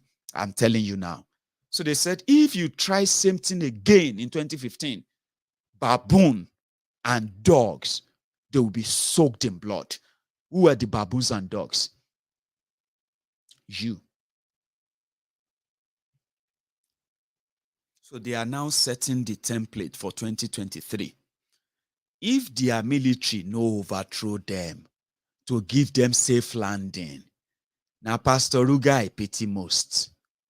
When Buhari overthrew the Shagari government, then carry Shagari, put them inside one self-contained and presidential suit. His deputy, then send them to Kuje prison. Kuje, down Boroba Shege. You destroy Nigeria. Now Pastor Ruga they pity most. The fake pastor Oniro, Agbalagba Oniro jati for 7 years. The special advisor to Buhari on the burial arrangements, condolences matter or condolences visits, and trade that money. The way he was receiving medical treatments abroad. He will go to Germany, take a quick medical checkup, do all of what they have to do. Then he will quickly stop by in America, do some quick checkup and the rest of that. But when the Were now lost to his own boss, Jaga bandit, the Jaga Were, the Jaga addict, Aṣíwájú àwọn wèrè, Aṣíwájú àwọn agbèrò. Suddenly, the Were said he had a leg pain. They had to do operation on the leg. Now then they found special or private hospital in Nigeria. Can't see post, can't see picture. Sorry, Shamini ona we meta kombe enjare. Make it look like I'm just observing this hospital. Shamini another ona we. Make it look like this is me trying to put on my operation shirt. Jo, Shamini another ona we. Make it look like I am so happy to see all these doctors. They now share all the pictures. They said, hey, look at this. We should be so proud. Pastor Ruga is taking medical treatment in Nigeria. And guess what? It actually made it to the headlines. When they grab him, if their coup happen, they will put Buhari inside there as old rock old people's home. Okay? He go they chop his fura de nunu there. Na kuje ide ole jesu le jagan. Aba gbeduro kuje. And lock him up with Oshtelo Kiyari. They get a lot of inspiration, aspire to perspire, acquire to maguire. And then all those motivational talk, he may actually share that. But if they take him to Suleja or Kirikiri, that's what they do. So I pity him on the side, and I know pity him on the side too. Somebody someone professor of law, sharing money to buy votes. It got to a stage, they have to go and charter one more helicopter for him. They loaded the helicopter with money. Helicopter enter Kogi airspace. The thing no fit carry him anymore.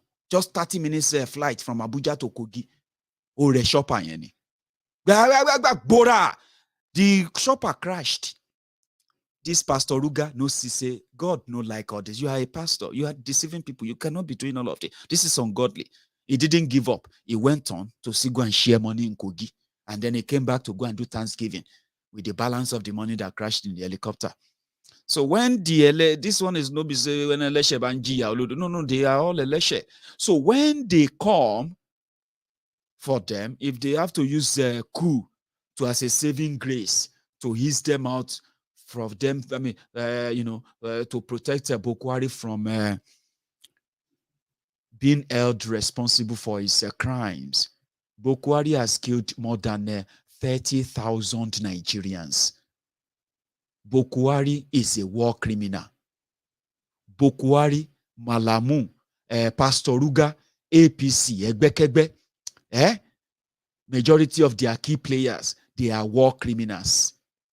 Nigeria police, Nigeria general, service chief, retired, and those ones there right now, they are war criminals. They have committed genocide, especially in eastern Nigeria. Bokwari's government, with the Nigeria military head, they colluded. They brought in terrorists who have killed over 45,000 Nigerians in 7 years. So I'm not making it up. Don't open your mouth like, "Hey, Maiyegun, you think I'm joking?"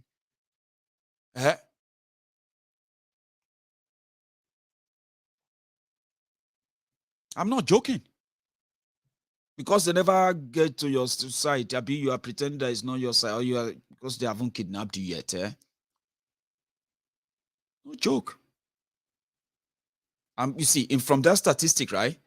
In the last 7 years alone, they have killed over 3,400 policemen, soldiers, forcemen, entirely security officials.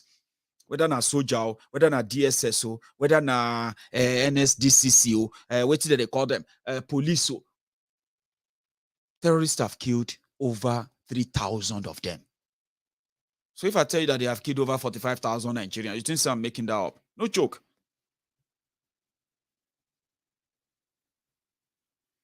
It's up to you. Everybody just choose poison. You get that now? So if they don't take them to ease the way for Bokwari, punish Pastor Ruga, then they've already paved the way for 2023 Muslim that is also going to help them trigger another religious war. Shebi the other day, one of them was saying that Yoruba Muslims are tolerant. Whoa, Wasiu, look at me very egbon. I'm not even going to say Egbo Shakiru Shako. We say, you are a Muslim, Abi. We know you as a Muslim. You will very soon. You are not going to be tolerating people who are not Muslim anymore. You are not going to be tolerating some of your brothers and sisters if they see anything sometimes that you believe that Islamically they are supposed to be chopped their head off. Egbon we say. Now so it go be for here, for Yoruba land. It go long, you. I don't lie you. It go tao. Tao. You know, you can say Taufiki. Karamoni. Tao. Your Afa will tell you that that Maiyegun is saying something against Allah, against the Prophet. So you, Tao, you will come, they warn me. They tell me, say, well, Benny, all this thing you are saying, no try and again, we go cut off your head, yo. In Yoruba land, error. Because what they are plotting now is that before your 2023, the whole argument is going to be Muslim versus Christian, Christian versus Muslim, this and that. And do me, I go there in between. They hold your hands, make una no fight. I go to tell you, say, what these rogues are not doing them for you. Are you going to hold yourself like, say, you be Angel, what did they call Angel Gabriel's PA? I mean, you be the gatekeeper, the what do they call it, the night shift worker for hellfire, where they know people where they coming, or people where they know they coming. Or now you did the gate of heaven, where they Baba, leave prophet, leave all these people alone. No. When politicians won't play you and mix your head together, they begin to throw them at you. So they are already setting the pace. So if the APC, if they lose election, if they do election, no, they can't lose. Or they still say they don't lose. Now from northern Nigeria, they will start the killings. Sure, you know. You will see the campaign. Now that's why I'm saying that. Why do you want to waste your time? Why do you really want to risk it all to help fuel the fantasy of these rogues? Let's break it up. Join us. Let's tell them we are not interested in all of this. It doesn't make any sense. It's just a pure waste of time. Once they get what they want, you are back to the trench. Yeah, you are back to the trenches. Back to square zero. Yes, you will be back even to the square worse. Or you can tell them you don't want this. How? Boycott the election, okay? Boycott it. Don't waste your time as being part of it. If the numbers, you see, not voting is also voting. Do you know that? They will make you think you have to. Maiyegun, everything you have been saying, I don't agree with you that people should not vote. I'm advising you not to, because you would. Some of you are already going to. But guess what? When you are done, you're going to come back to me here. Waiting, I no go lie, be say, maybe they come back and they ask me, hey, Maiyegun, what is the solution now? I'll say, Sheu Agbado. 2015, we were talking. Don't follow these rogues. Oh. They go take you to where you don't know. Oh, now change you want, now change you want. We love Nigeria. Our country must be great. Now you don't stay inside there, ruffle. You don't enter pit. When I won't do them again, I they tell you, no do amo, no do amo. Invalidate it completely. So when that is done, right, then let the real uprising of a statehood declaration start. But that's the preparation part. Oh. That is that preparation. Some of you, if I tell you don't, you will still do it anyway. But I'm also saying it to you. When you do it, when you are done, right? Don't come back here in 2024, because 2024 is going to happen. 2025 is going to be here. And on and on. Yeah? If we live long enough. Then don't come back here and come there. Maiyegun, what is the solution? I will keep repeating this to you. So, in order not to wait till 2025, 2026, and all of that, until this happen again, for me to remind you, that's where the preparation part comes in. Are you ready? Are you actually ready to move to move the mountain? Move anything that is movable to prove it that, yeah, you know Nigeria is not going to work for anyone, but there is a particular one that can work for all of us. We are not moving. We are not moving ground or moving our moving land or anything. We are still where we are. We just want to redefine how we are governed. Wouldn't you love to see that or experience that? So that is why when they try to blackmail you because you are a Yoruba man or a Yoruba woman, listen to me. Do not fall for that prey, okay? Just know one thing. You stay on and be steadfast as you are. There are others who are also joining you. And sometimes when these people don't experience what is coming, they will likely never believe what you saw that made you choose never to be part of that, okay? So that is why all of us that are so much in tune with what they are doing, we know the dangers coming, okay? If Kolu can't have his way, they would have to start a sort of a religious war, starting from northern Nigeria. And they believe that they would have their ready-made, tool in southwest Nigeria, especially those who are already going to have started the violence before the election. So last, when I don't hear about operation, you don't hear about where it's here, Abi. You have, this time around is going to be spontaneous, and people are going to react as well. So that's the second one, where their military and all of that and their coup, yeah, can also pop in. Either way, somebody said something a while back. He said, Maiyegun, we know we can never be blackmailed by anybody because we know what is going on. And we also know that their election is a pure distraction, especially for those who have seen through the trauma that APC, Egbekegbe, unleashed on them for the past 7 years.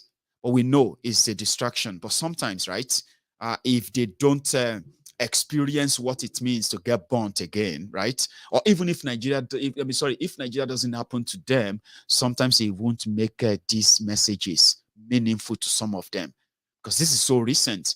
And if anything happens now, in fact, they are happening in our favor. That's what that person said. A caller on this program, he said, it is happening in our favor. Our people are being distracted.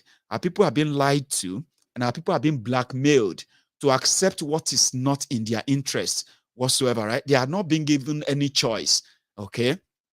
But by the time Nigeria happens, which is going to happen soon, it won't be a tough job to say it to you watching me right now.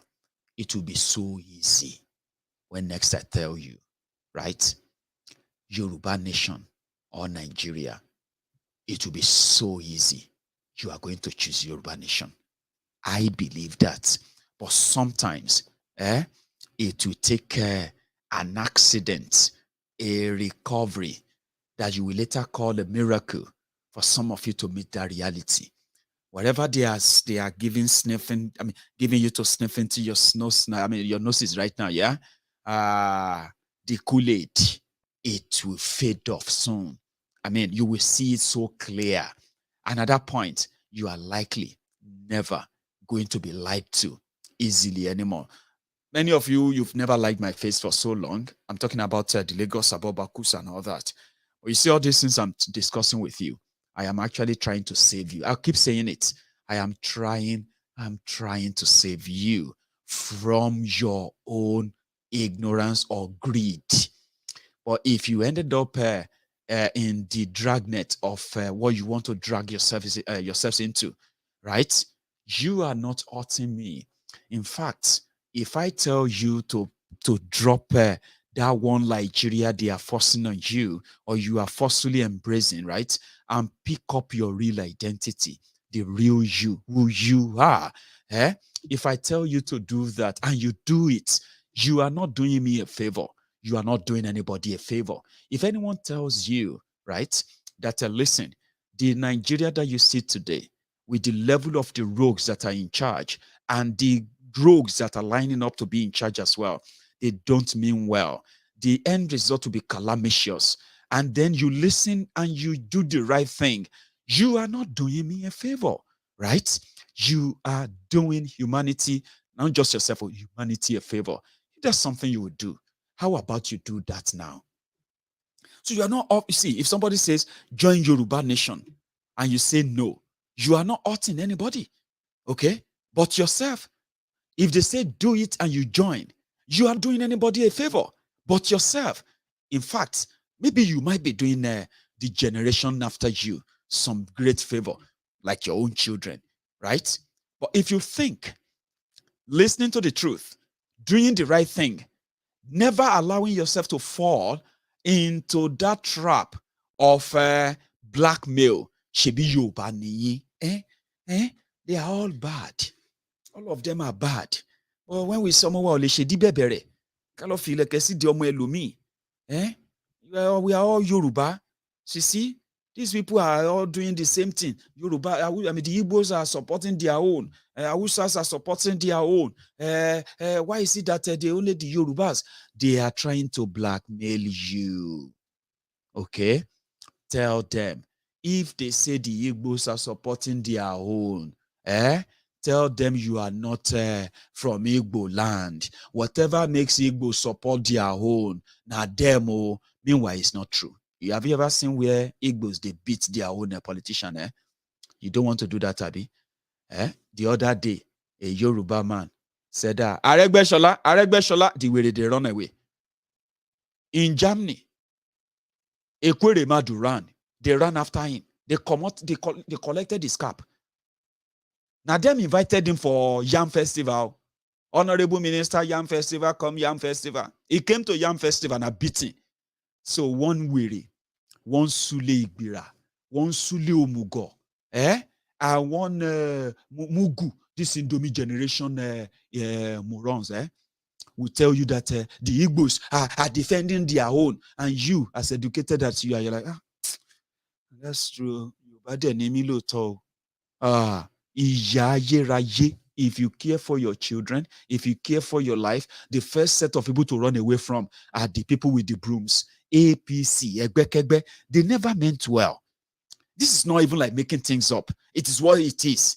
And then when you see Atifku and gang, if you run, as you they run for APC, you can't see Atifku on the side. They shout this unifier, and all of that. Baba, if to say na place where you feel fly, I beg, add flying to it. So if there's something you should run from those who are telling you that the damages and the division done by this APC, Egbekegbe, they have a solution on it, for it. And in that solution, they are asking all of you to come and work together. Let us work together. Let us build our country. They are lying to you. If you ask me, Maiyegun, what should I do? I will tell you, run, run. By the 1st of August, we are going to launch what we call the Yoruba Union. This is going to be the beginning of what you can call the readiness of the Yorubas for any kind of, eventuality. If they pull any stunts, when they tear your Nigeria down, we must be on ground to reap from the rubbles. Some of you may not understand what that means. Me, I do. And that is why I choose to work with people indeed who want results, not just words. So by the 1st of this month, 1st of August, okay, we're going to launch the Yoruba Union, which is also going to have a segment of it called the Yoruba Rescue Fund. You are going to see something new. This is somewhere that Yorubas are never going to be afraid again in the next couple of months.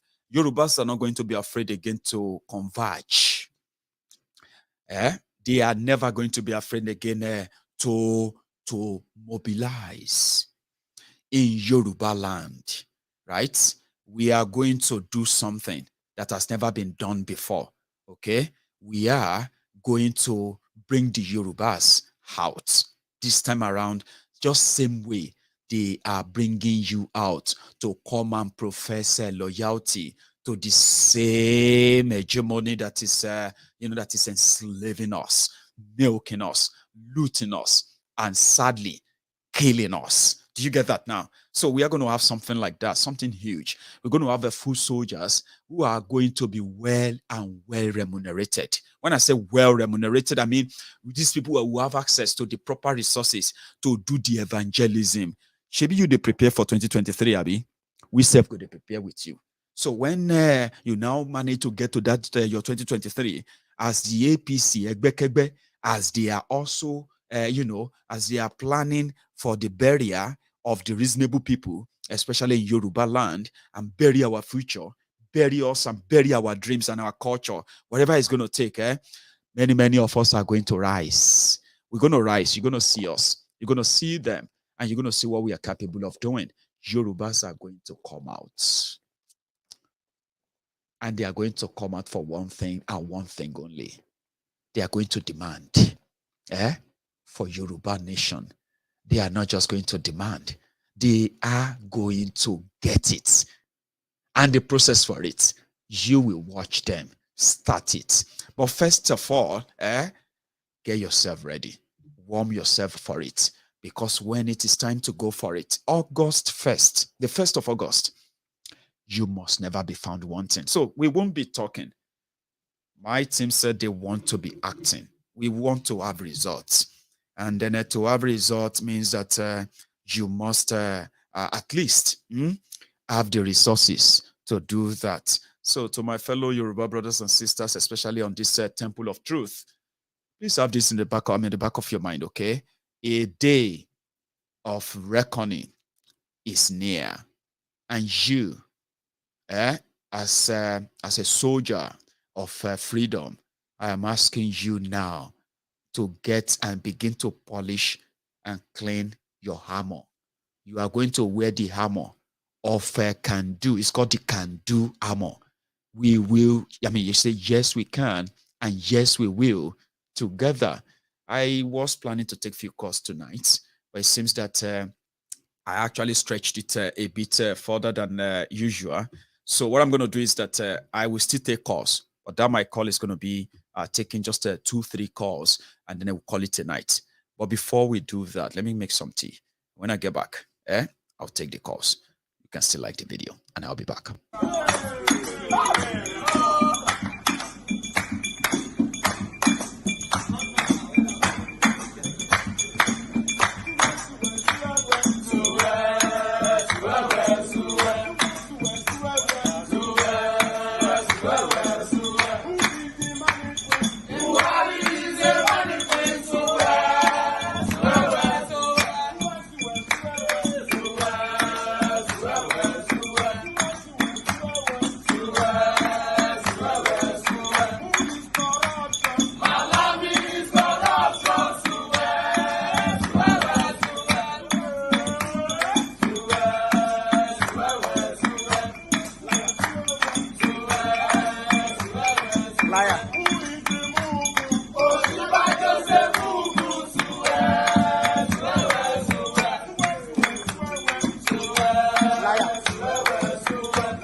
Okay. I think I came back right on time, so I have a caller already waiting. Hello there. Hello, my good general. Hello, sir. The Prince. Yeah, my good general. This is Princess Joma. Good evening, sir. We thank you. We thank you. We thank you so much. We don't know how to thank you. You know. We don't know whether we will carry you. We will carry you put for head. They run up and down. You know. Thanks, man. Wait till they do very small. My good general, I tell you. You know, this year Mike pass to Kano, make it take and jeje. That is so much. And you know, one thing is that if you miss one now, right? Before you know it, you're actually missing more, because there are more as well that are already waiting for you to actually review. So it's just endless. No wonder people get to lose count. And sometimes they are indifferent. When you say 50 people killed, it just say 50 people. They killed another 50 people again. 120 people killed in Kiniko village. People will be like 130 something people again. People are indifferent because they continue to hear a lot about. So that's why you lose count. So you would, I will never run out of what to say, especially with the level Nigeria is headed anyway.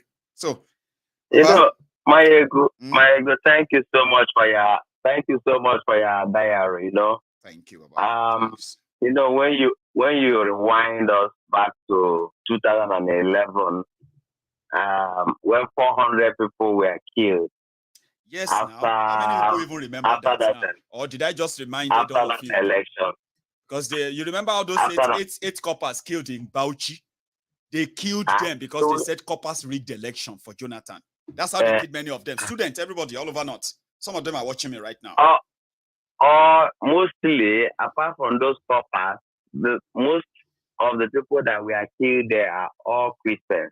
And you know, Igbos as well. I have the record. Is there shops, businesses destroyed because Buhari lost election? Yes. Anytime anything happen, you know, when all these fanatics, Muslim fanatics are going out, the first people they attack is the Igbos. The Igbos, their businesses, you know. I mean, their businesses, they will even threaten. They will say, all of you talking, your brothers and sisters, their businesses here. Hello, are you not supposed to be the same Nigerians? Why should you go after some people because they are Yoruba, they are Igbos, they are Christians in northern Nigeria? Because they are privileged. That is a threat and fear we continue to live all the days of our life. We will continue to live with this vampires, you know, because they're never tired of drinking blood. If they don't drink blood, you know, they are not healthy. And blood of human being, you know, feed them like honey. You see, Maiyegun, they have only 2 lifelines now. You understand? Based on what you're analyzing today, the two lifelines they have now is to either to unleash their terrorist military. Now, to plan coup. Yes, exactly. To plan coup, because they believe that maybe they have majority in the army, but everything they are planning surely will backfire on them, because even the Hausas in the army now, they too are beginning to know, because their people are being killed in their villages while they are defending Nigeria in the name of Fulani hegemony. You get what I'm saying? I'm with you. So they too are beginning to wise up. The middle belt, all the Benue's, most of them are military people. You understand? They can't be in the army fighting for Fulani while their people are being killed. They are not stupid. You understand? So everybody are wising up. You know, the bubble is about to burst. You know, you and I step into this matter now. Are you getting me? You and I step in, so they are scrambling now. So what they are now, there's only 2 lifelines available for them. Is either the military or all these rats that they put in the forest in 36 states of Nigeria that they want to use to round everybody up. All these terrorists they put in the forest. You understand? That's why the security alert now is 100%. Everybody must know that security alert now red, very, very high. It's red. Alert. When they say security is red alert, you know that you must be watching your shoulder every second. That is the meaning of that. Anything can happen to you. Your head may go off your shoulder any moment if you are not careful. And it can happen anytime. Anytime. You understand? This is not the time to be organizing comedy show. This is not the time to be organizing. This is not the time to be organizing a star mega jam. I get to me, Maiyegun. All those things that will distract you, will make you not know the danger around you. This is not the time. People must wake up and know that, look, I begin to organize security within, starting from your house to your local government to your state. Everybody should start organizing themselves, because these people, if they don't come out with their military now, the next thing they will come out with their terrorists in the bush. This is the 2 options that is available to them. You know, so we Biafrans, we always track them ahead, and this is the reason why they hate IPOB why would I say it, like a scorpion. They hate IPOB because they proscribed us ahead of time. You know, because they believe that we want to spoil all their plans. I getting me. So, but we are not giving up. It's to the last man standing. It's not 1,000 years. This fight will fight them. So they're better. Now is better. Now is good morning for them. You know, they better go and, you know, at least settle in their own region, their empire. We no see their cow, we no see their land, we no see their wife. Waiting with their problem. You understand? They won't come overrun us, turn us into refugee, turn Yoruba into refugee. Then they now possess everywhere, and they now take over. Maiyegun, God bless you, Jare. Thank you for your good work. The Prince. God bless you. Thank you so much. You have a good one, okay? Are you too there? Yes, man. Are going home. With their price going home. Ayalabago, Oduduwa is going home. I'm lonely. The Prince. You have a good one, okay? Nice one. Hello there. Guten Abend. What do? Guten Abend. How are you? Babao. I did very fine. Active. Solid. I'm fine. Baba, don't stop drinking tea. Mom, Magbo, Maiyegun. Mom, Magbo.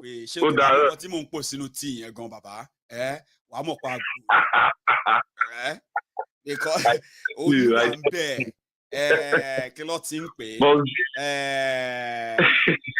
Amárúgbó Takebe díẹ̀ náà wà ń bẹ̀ kí ló tún wà ń bẹ̀ confirm ó dẹ̀ wọ̀ ṣé you get me now so gbogbo ẹ̀ náà láti kàn fi maintain body temperature ìwọ ṣàkọ̀wọ̀ pé mo wà alright agbó mo mú bàbá except. I trust you on that, Papa. You know, I mean, Nigeria problem. And they say, so may you try. They try. Sometimes, they try. Yeah. Small. While I know they finish. I'll be like bicycle. You know the feeling. Sometimes if I watch all these TVC news, Arise channels, I never see any good news. Nothing good. The only one where I see today, okay, one praise over Amusho to the side to just 100 meters or two. Although one praise that they were praising him like he was Nigerian made. That girl is not Nigerian made. That girl schooled in abroad, Yankee. Do you know exactly that girl? She ran. Exactly. Do you remember that? She ran. She ran in Africa, and when she was supposed to have the African record, they said the timer didn't work. Exactly. I remember that story. You know, so I mean, they were all like, I'm sure, Boomer, Silver. All those things. I just look say, is that the only good news you can tell me today? No, apart from that professor, tomorrow release down. Man, I couldn't watch it. They have been starved of good things for so long. To the point that some of them today, some people were saying, yes, Nigeria can be a great place. Our leaders are the problem. Nigeria, see, this, I'm so proud. I'm a proud Nigerian to them. Bullshit. 24 hours. Go last 24 hours. I tell you. Exactly. Exactly. So sometimes let them enjoy. Exactly. They need it to. They've been starved. Yeah. Good things I mean, so long. Yeah. Which day be that? Someone who I was one Jalegba, man, my body couldn't take it. Like, even though they are not Yorubas, we can consider Hausas or Fulanis or I don't know Norao, but at the same time, to treat a human being like that. Did you see those? After a lot of days, those children. And now. And now federal government now declare, I'm talking about those ones that were kidnapped between the Kaduna and Abuja road. They released them. Did you see those small children with them? Those women. I saw them. You saw that they have been in that. They have been in that forest since March 28th this year. Imagine. I mean, to be honest, that kind of thing can never happen in the Western world. Or even in some countries in Africa, one man to track our people for so long. But well, that's just by the way. Imagine same thing Abuja can declare schools closed because of the state of security. If your federal capital territory will be closed, who else is safe? There is no security. And most of them, they now interview them, the aspirants. They always be like, I don't want to discuss about that. Like say they want to leak more important information. They don't want the other parties to steal from. I mean, they don't have any solution to this problem. They're just fooling people. People like Simeon on the comment section, let's vote for obedient people. What can Obi do with the 1999 constitution? He can do nothing. He's like an handicap. Yeah, and the worst case scenario, should I propose a worst case scenario to you, bro? Please. The worst case scenario, make them talk, say, everybody, both the white, the blacks, living in Germany should go to Nigeria. And people in Nigeria should come to Germany. I swear to God, Germany, I will not do compare to Nigeria. Meanwhile, Nigeria will change to Germany. I know what I'm saying, because there are some things that are like our constitution is bad, our law, everything, roads, everything. Fasola is now preaching to us on channels to Tinubu is the best candidate or stuff like. Can you imagine stuff like that? Are you fooling us? For how long? For how long? I watched one documentary, as you talked about it on Comment Section Africa Day. It's this documentary about the warlords in Zamfara. Oh, the warlords. Have you seen it? It's a BBC African documentary. Baba, BBC, exactly. Clemo, there's a part where one of the terrorist bandit was talking. He said, they said, do you go out kidnapping? He said, no, I don't go out kidnapping. No, I only go out. I only kill. I only go out when I want that to. That was the guy that was swapping Delawa before. Do you know that was the guy swapping Lawa in Zamfara recently? Who was declared wanted? Alero, exactly. Can you imagine? And that's now another proof for the federal government to, they know where these people are. They know them. They do. Why are they fooling us? They should stop fooling us. They know them. They know their hideouts. They know everything about them. Now they have declared BUHARI yourself. They are coming for you. Little finger of Kaduna or where is that from? They are coming for. So who is safe? Basic amenities is not there. Your currency is once NMPC limited. Downhill. Yes. NMPC, our source of income, our so-called source of income is now limited. What does that mean? Meanwhile, the head, the directorate, the people in charge are still the same. Yes. The corruption is still going on.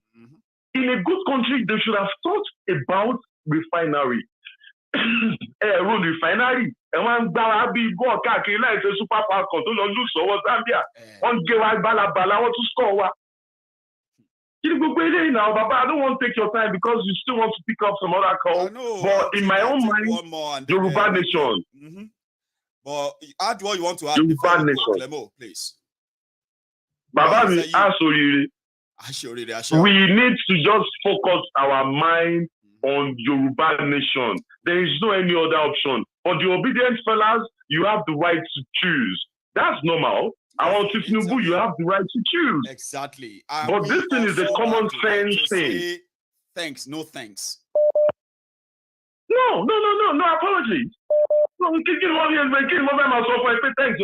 If you have this software, thanks, my buy income. So I don't suppose yeah. In Bowling, Baba Bani so bala over daddy man is buy income. If you call her, no man. Only Dija, you know. I wish you a good night, sir. Clebo. No. Good one, Baba. Nice one, eh? So I have somebody else again on this line. Hello there. Maye, Baba. Yes, sir. How are you? Baba, Maye. Maiyegun the general. Oh, yeah. Maiyegun the president.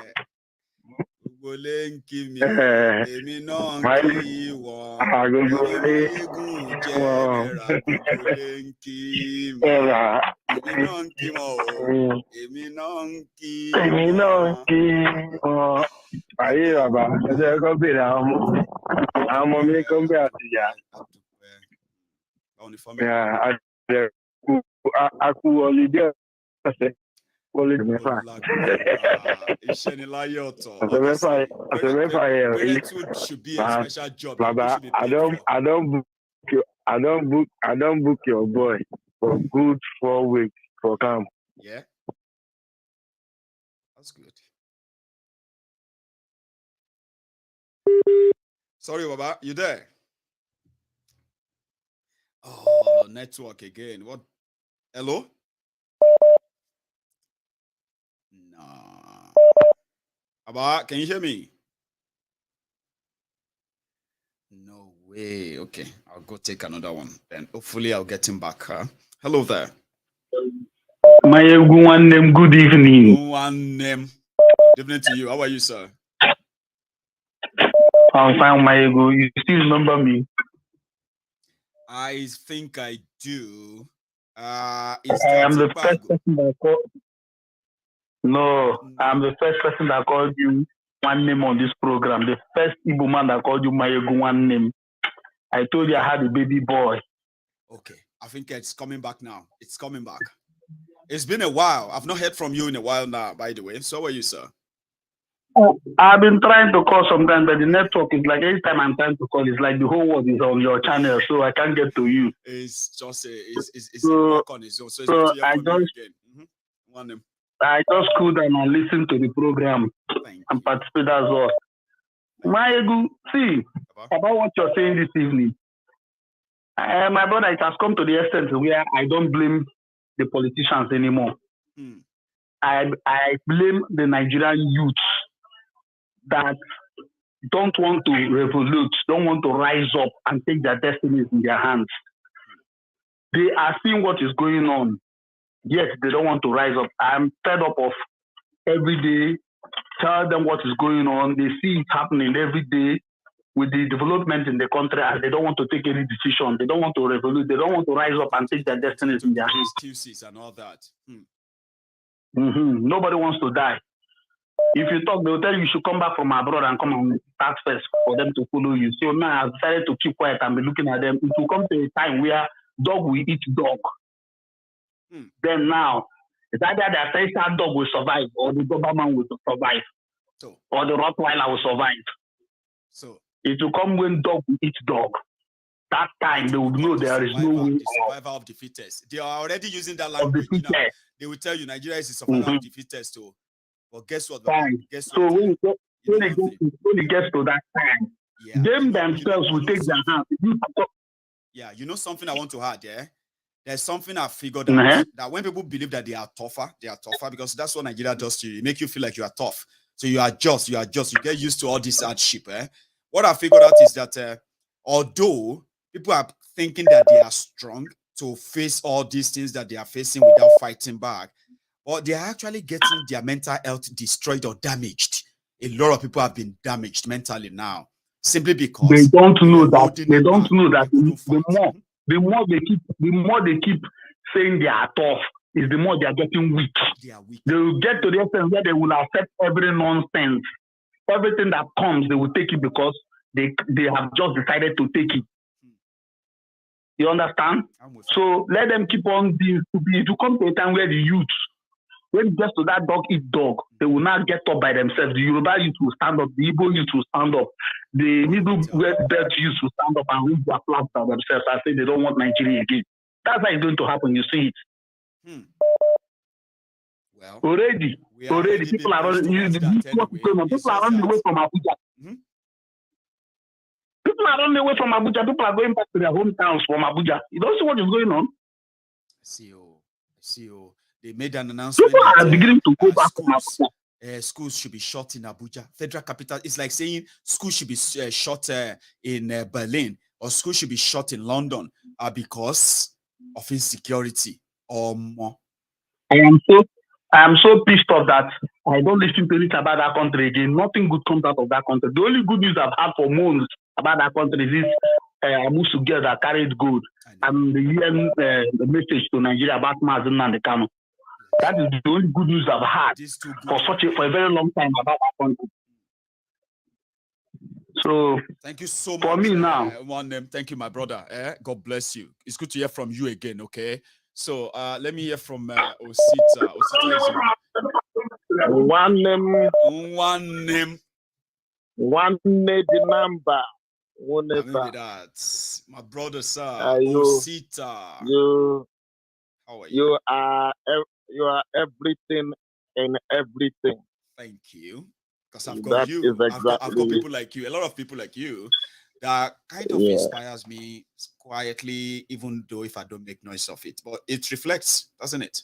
It does reflect. Exactly. Mm-hmm. You know? Thank you. My brother that just spoke to you now, he is right. Another brother from another mother. Yeah, he is right. But then there is something that happens in life. It's just like a soccer, like in soccer. You will see Real Madrid, Manchester United, the big clubs, the Manchester City. They will catch the smaller club. They will beat them all the time. But one day, there's something that is called complacency. When it sets in, you would think you will just go there again and beat them. And you'll be surprised with the way they handle you. Then you receive a shock. That was, it was going to be a shocker. Like Aston Villa dealt with Liverpool one time, 7-2. It was like a shocker. So you are definitely going to, the one you think is weak. Do you know that time you think is weak? At his weakest point, that is when he becomes so dangerous. Let the so-called, I don't call them elite, I use that word, let the so-called elite continue to ride now. They think it's a free-for-all riding. But when complacency will set in, at the lowest ebb of the youths of Nigeria, when they react, I keep saying the human force, when they react, that's when you will know that there's no retreat, no surrender. Sita, you know what you just said now reminded me of the time when the palliative war was happening during the COVID lockdown, right? Yeah. When people really rose, not even any of the security whatever could stop them. You know that I'm talking about those who went in for their food. You are here and there. Yeah, you are totally right. It is what happened in this country. What's the name of this country that they went to the presidential palace and they started screaming? They didn't go there that they didn't go there that they wanted to beat the president. They went in there to enjoy what the president had been enjoying in his presidential villa. Why they were suffering, so they wanted to see why for they themselves. Were suffering. That same time that you talked about the COVID lockdown, that was the first time. I mean, it was the time it was the time they sent the Oba of Lagos out of his palace now. Exactly, that is what I'm Oba saying. of Lagos had security, had everything. Now they could have called for, he had everything. You know, but they had to smuggle him out of the place. They have to smuggle him out of the place. Who attacked this palace, they didn't have any single weapon. No. They just went there with their stone and stick and he ran. Yeah. So that is the definition of that word, complacency. So you will keep taking people for a ride and you keep taking people for a ride. But once upon a time begins a sweet story. And there is always an adage that says a day shall come end. A day shall when come. That day that shall come end will come, then we shall have new voices speaking out for themselves. Not even new voices speaking out for the people. New voices speaking out for themselves. That is when they will understand this whole thing. It is just a very small portion of Nigeria, a very small portion of these people that is holding a whole nation, if not a whole continent, to ransom. Now, they've forgotten. I asked somebody, I keep making this equation. That is something I want people to understand. Right. What is the strength of our security operatives in Nigeria? Everything, civil defense put together. Then what is the population of that country that you are looking at? If we decide to take them one-to-one, I hope they realize the population, the ratio, what it looks like. We will overrun them within the space of time. It's probably going to be ratio 2. So let's see. I think it's going to be like ratio 4-1. Because their population is under 1 million. So it's going to be ratio 200 to 1. Yeah, 200 to 1. I was So speaking it'll be to one one of my soldier, friends. 200 people. One Yeah, police, I was 200 people. So it's now up to them. Let's see what they can do. yes, I was speaking to a friend of, he's not a friend, he's like a bro of mine, who is the 2IC in Area F. I was speaking to him a few days back, and I told him that, you know, if the people decide they want to know you, and don't think they don't know you, they know you, they know your family, they know your children, and they decide that they want to put a peg on each of every one of you, that is. Because I was advising him that he should leave the police force. Because he should leave that police force before it is too late for him. If they decide to put a peg on every one member of your family, all of you, one by one, believe me, even if Buhari tells you that you should shoot, you will look at Buhari, you wouldn't know when you shoot Buhari first. Because your children have been held captive. You better kill me. For me to carry out you that your kill, order, I would never carry that it. your order. Because your family has been held in the old state. I said, it's better you leave.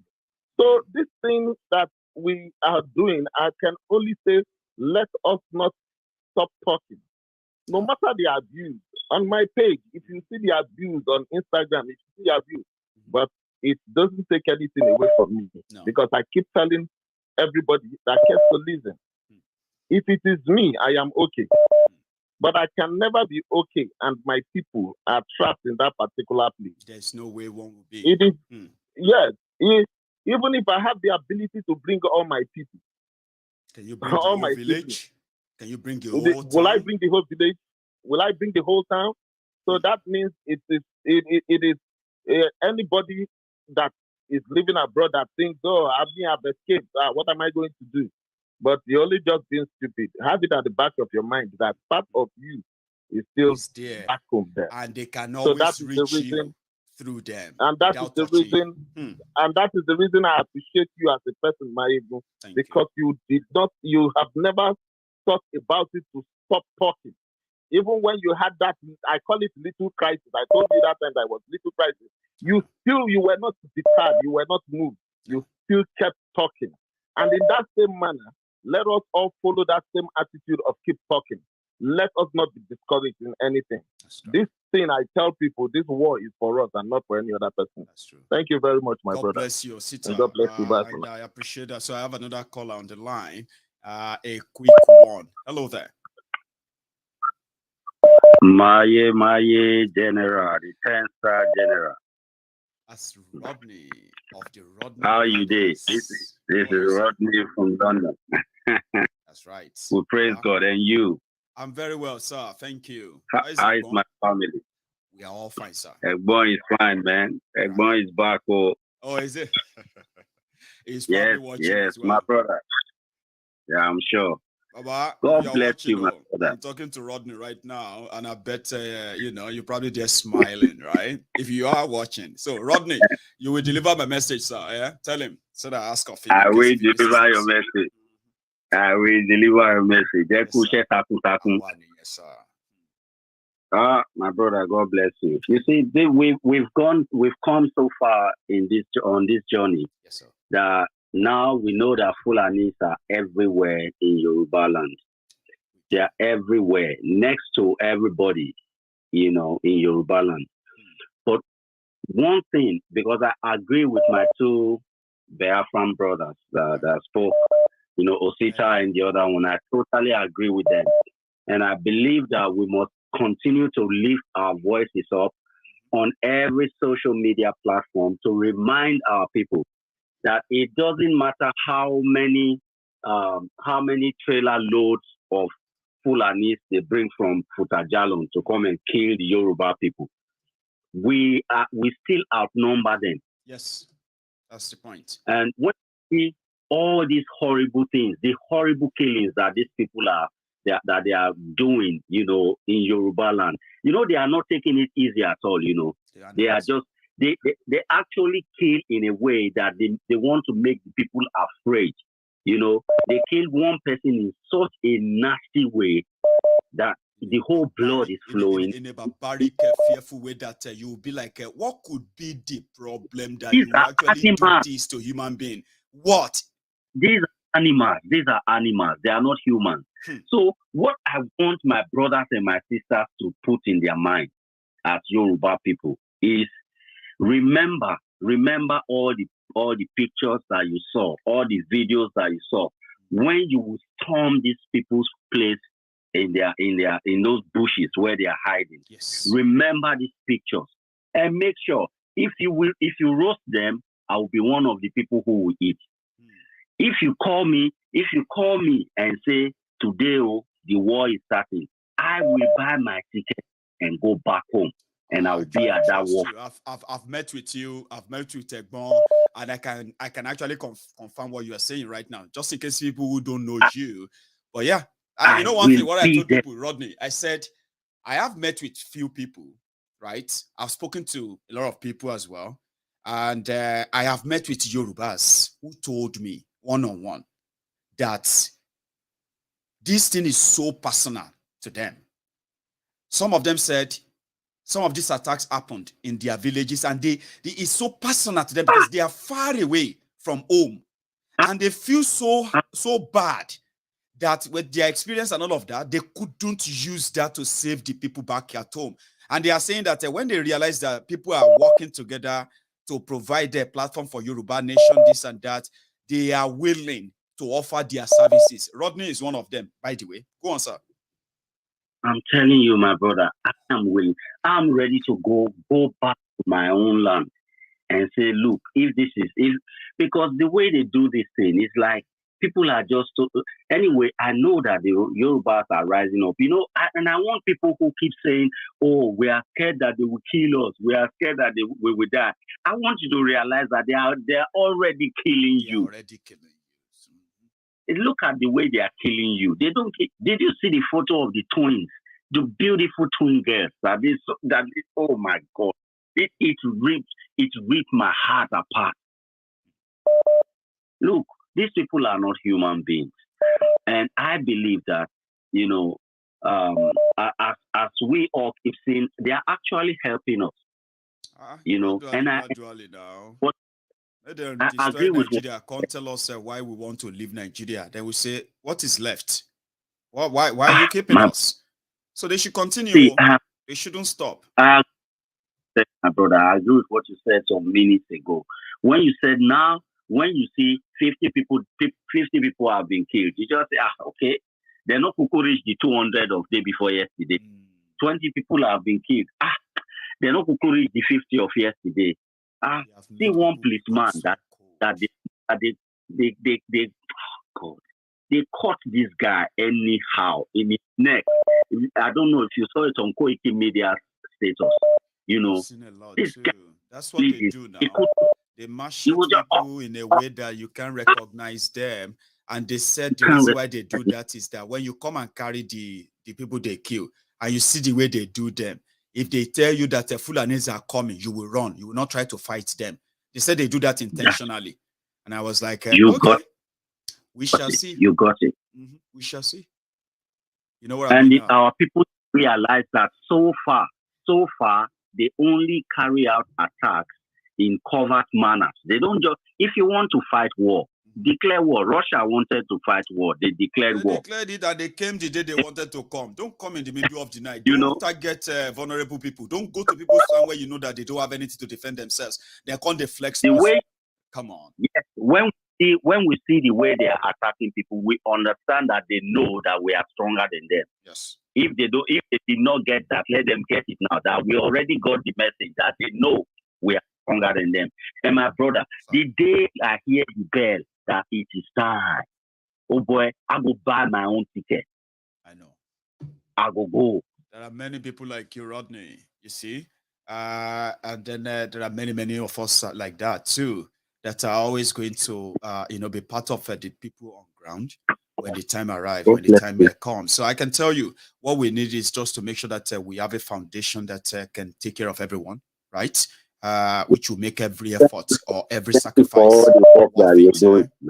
Rodney Baba, thank you so much. Bless you. Let me take care. My family, treat them for house, so then go see my face, not stop from now. Wow, Baba, thank you so much.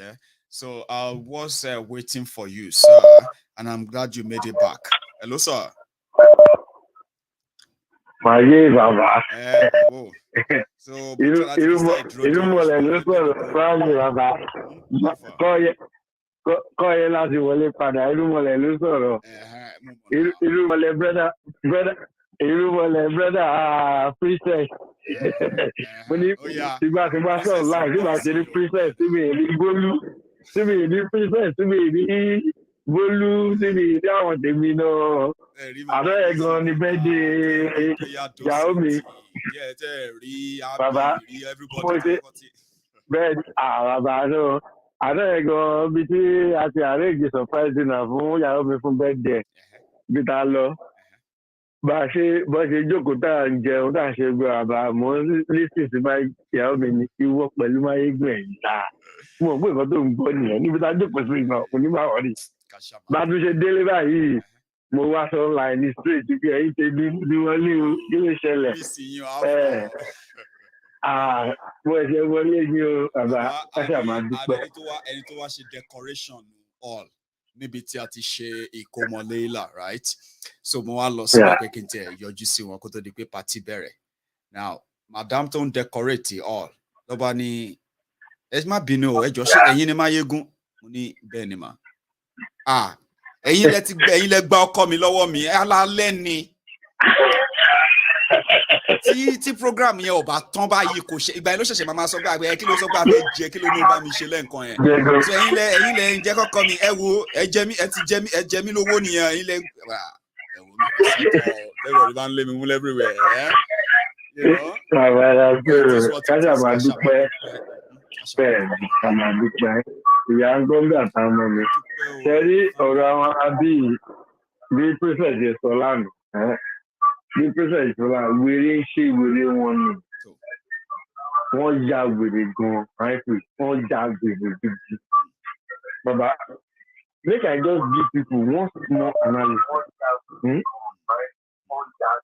You know that analysis mo sọ fẹ́ nìkan ní àárọ̀ ẹ̀ mo wà off lane mi lọ bíṣẹ́ àjọpàdé níbi camp tí máa lọ drop ọmọ yìí sí wọ́n ti wà sí chief holiday ilẹ̀ tí o pé ọmọ sí chief rẹ̀ kò ní easy fún mi láìláì tó bá wà nílé mo máa disturb yẹ tí ẹ bá ń ṣe ń lé èmi gan-an wàhálà ẹ̀ máa fẹ́ pọ̀ ju tèmi lọ wọ́n tẹ lọ fi sí camp yẹn ni 4 weeks straight so bàbá tó bá ti dé ní tó bá ti lọ mú láago mẹ́rin ó ti máa rẹ̀ bá ti jẹun tó tó mọ́ ṣẹlẹ̀ pápápápá ó ti rẹ̀ ilẹ̀ tí ṣú ti lọ sùn.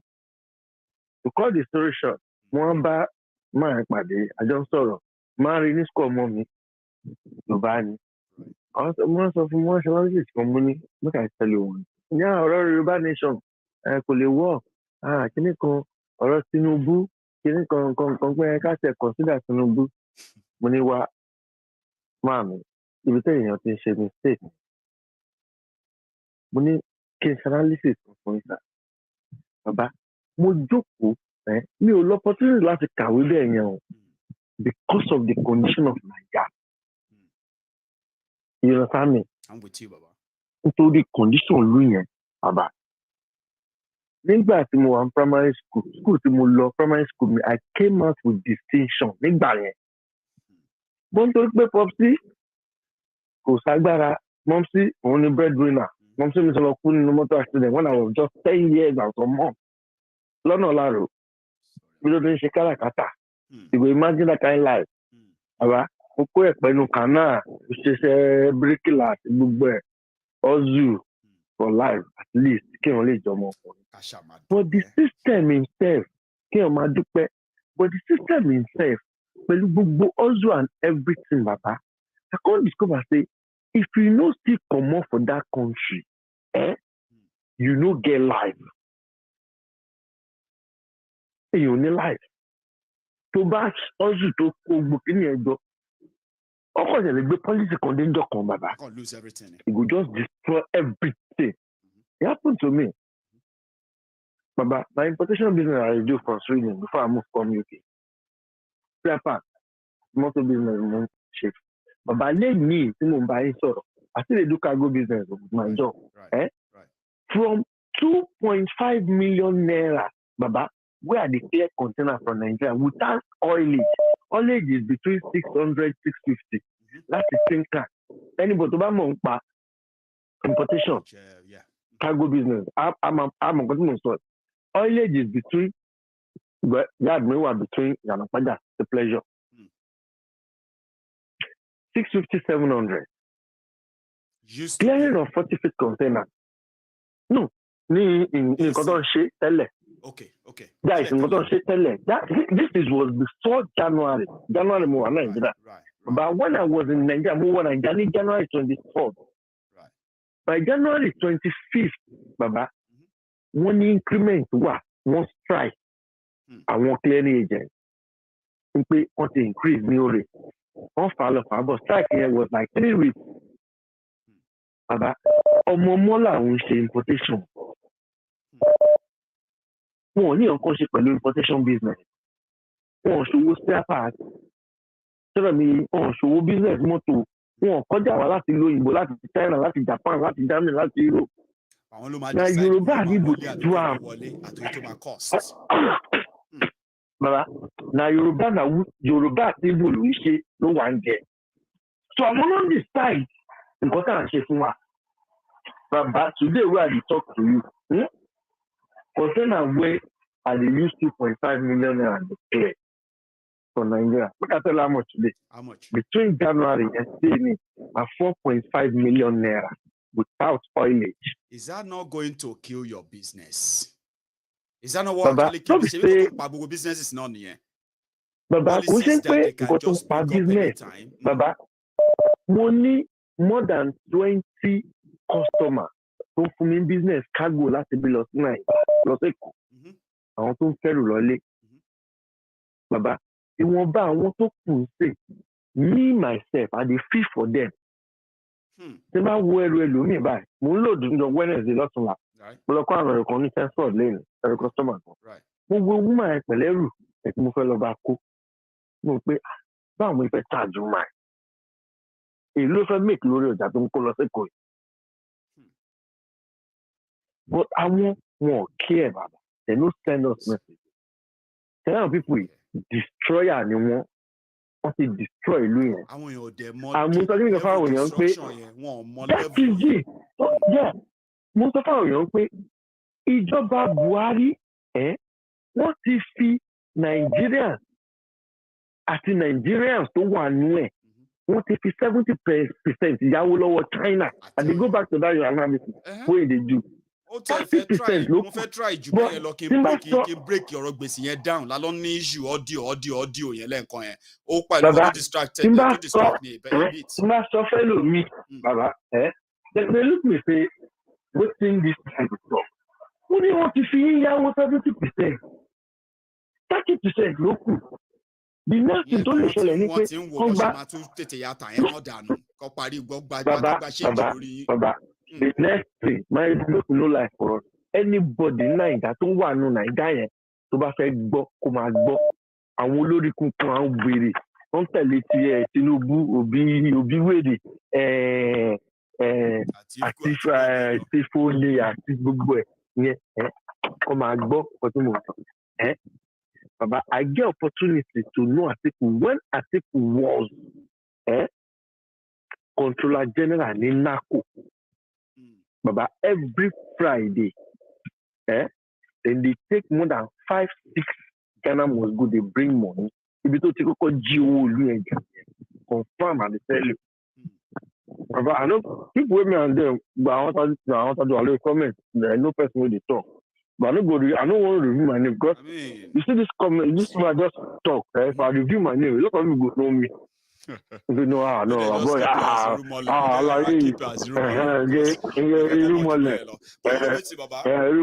London. Another analysis that they do for people, between 1999, nílùú tá a jọ wà Maiyegun, make we tell ourselves so táwọn wèrè tó wà níyẹn tó ń tẹ̀lé olóṣèlú tí wọn ní ọjọ́ ọ̀la yẹn tí wọn ní any good thing fún wọn tó ń lé tí tó fi ń gbọ́ràn yẹn kọ́ máa gbọ́ bàbá between 1999 sí 2002 tá a wà sí 2022 bàbá kò sí any governor both past governor and present governor tó ti ṣe 36 states in Nigeria. Both ministers, Baba, head of state, mélòó ló ti jẹ between 1999 states, Baba, no one. The one will get the cheapest house for this UK, where I know, confirm. Now you get £1 million house. Baba, calculate 36 governor alone, il est £1 million. That is 36 million pounds. The UK economy. Nínú UK economy, Baba. Ṣé wèrè làwọn pípù yìí sójà wèrè ní, Baba? Báwo ni wọ́n ṣe máa bomi nínú drum? Báwo ló ṣe máa bomi nínú drum tó máa lọ dá sínú omi òkun? Sínú òkun. Àwọn máa fi kọ́ọ̀pù ń bu omi nínú drum. System tó wọ̀ ebi ń fa àwọn aráàlú ẹ̀ ìyá ń jẹ wọ́n, ebi ń fa àwọn èèyàn kò sí kó dé ń jí owó òlu yẹn kó dé ń kó wá sínú system tó ti ń ṣiṣẹ́ kó tó bí wọ̀ before they born you. This UK system, everybody has done the work. Baba, that's in the best name. See, that's where it be. If you think too much, then you will realize so much. Because solution, get out.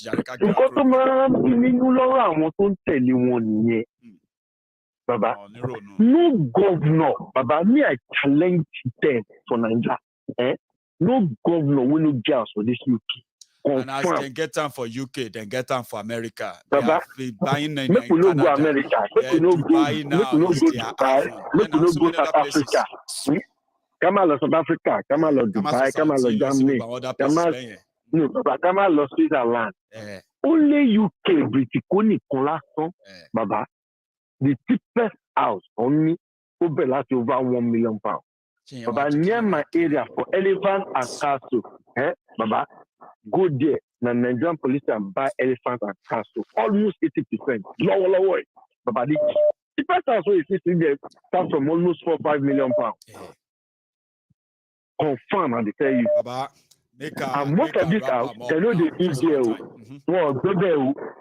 How will you baby? I know when I got to run 24/7. 665 days a year. Now so it be now, Baba. So I want my little Aleko. I want to team about Shema. So I want about Shema. Team about Shema. Sanwo awoti yinsin. Tom about mo Shema sanwo school to school back pada de nsin. Wa ma sọ fún yín pé where's your father? Why are you not supporting Tinubu? Where's your father? If you say, I'm not supporting him because look at him. I can't support somebody like that. You look at you. Where's your own father? Show us your father. One way in Ajilegun ka abi Agulejika abi somewhere from Oworo. One Mugun from what do you call from Shomolu Bariga is asking you. Where's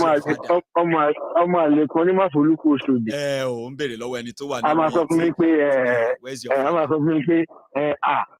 Mo lọ sí ibi tó ti ṣe rally MC Olú ẹran ti ṣe rally fún Tinubu ọmọ níbẹ̀ lè ní ìyàwó wà ń bẹ̀ go and hug transformer aṣáájú ló máa wọlé guess what ẹnu ẹ̀ lọ́wọ́ yẹn tọ́ni kò polówó nínú. Gbogbo wọn náà máa jẹ brown. Thank you so much. I appreciate your time. So hopefully my regards to Google, my good princess, my sis. Yeah, Bolu, everybody. Mo ti rí comment ní Bolu. Because I my regards to everyone. You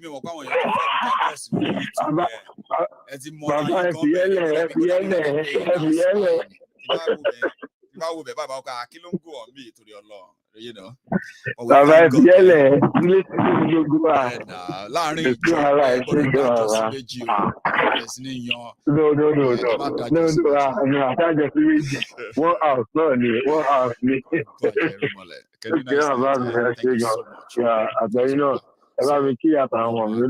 This is where we are going to draw the curtains, okay, tonight. I have overstretched my time. Lately, I've been doing that a lot.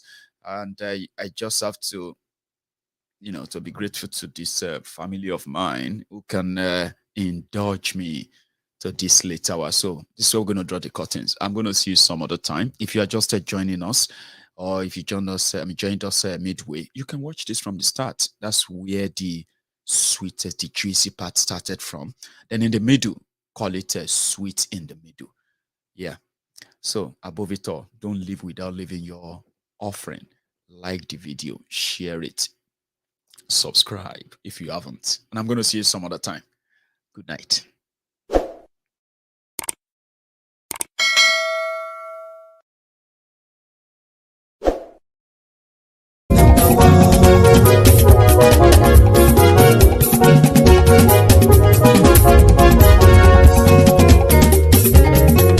Àní ẹ̀sùn ràkì.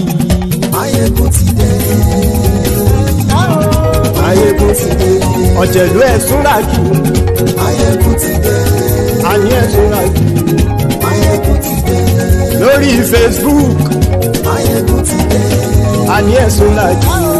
Maiyegun ti dé. Lórí YouTube. Maiyegun ti dé. Àní ẹ̀sùn ràkì. Maiyegun ti dé. Bọ́ba bá gbé wúrẹ́. Maiyegun máa wí. Àní ẹ̀sùn ràkì. Maiyegun ti dé. Ijó ìgbádìyẹ. Maiyegun máa wí. Àní ẹ̀sùn ràkì. Maiyegun ti dé. Presidency bá rúfin o. Maiyegun máa wí. Àní ẹ̀sùn ràkì. Maiyegun ti dé. Kí gómìnà kówó jẹ. Maiyegun máa wí. Àní ẹ̀sùn ràkì. Maiyegun ti dé. Ọlọ́pàá tí ń darí fa. Maiyegun máa wí. Àní ẹ̀sùn ràkì. Maiyegun ti dé. Aṣòfin tí ń rúfin o. Maiyegun máa wí. Àní ẹ̀sùn ràkì. Maiyegun ti dé. Òpùrọ́ olóṣèlú. Maiyegun máa wí. Àní ẹ̀sùn ràkì. Maiyegun ti dé. Ọ̀jẹ̀lú ẹ̀sùn ràkì. Maiyegun ti dé. Àní ẹ̀sùn ràkì. Maiyegun ti dé.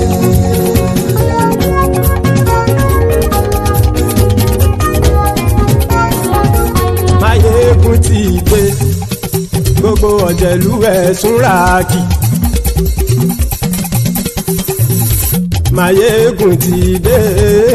Gbogbo ọ̀jẹ̀lú ẹ̀sùn ràkì. Ṣùgbọ́n ní bá ti ṣe èyí tó yẹ kí wọ́n ṣe, ọmọ bá dèrò ní fi wọ́n níran o.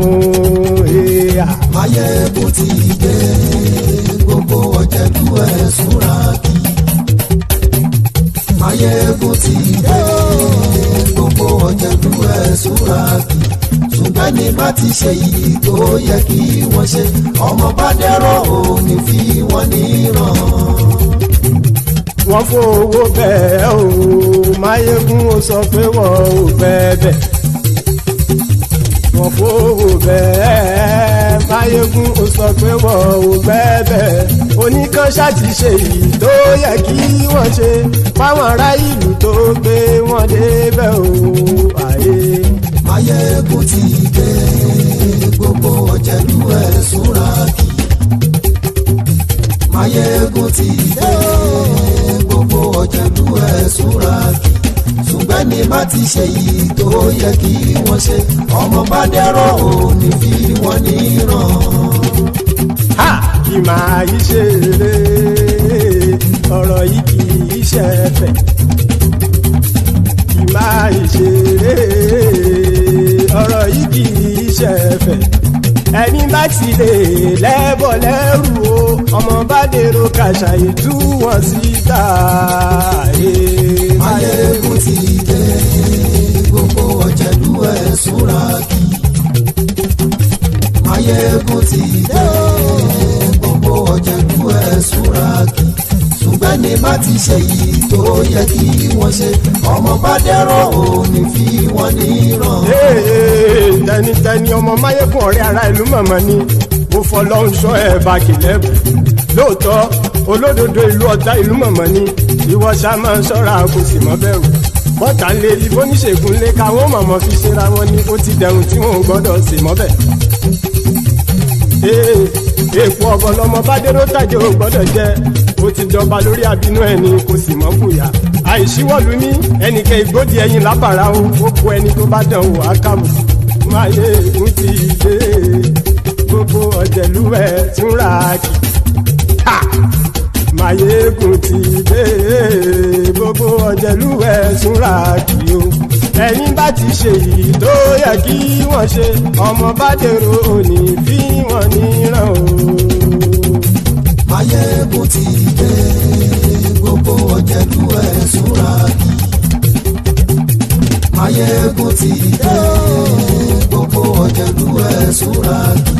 ṣùgbọ́n ní bá ti ṣe yìí tó yẹ kí wọ́n ṣe ọmọ bá dèrò òní fi wọ́n níran.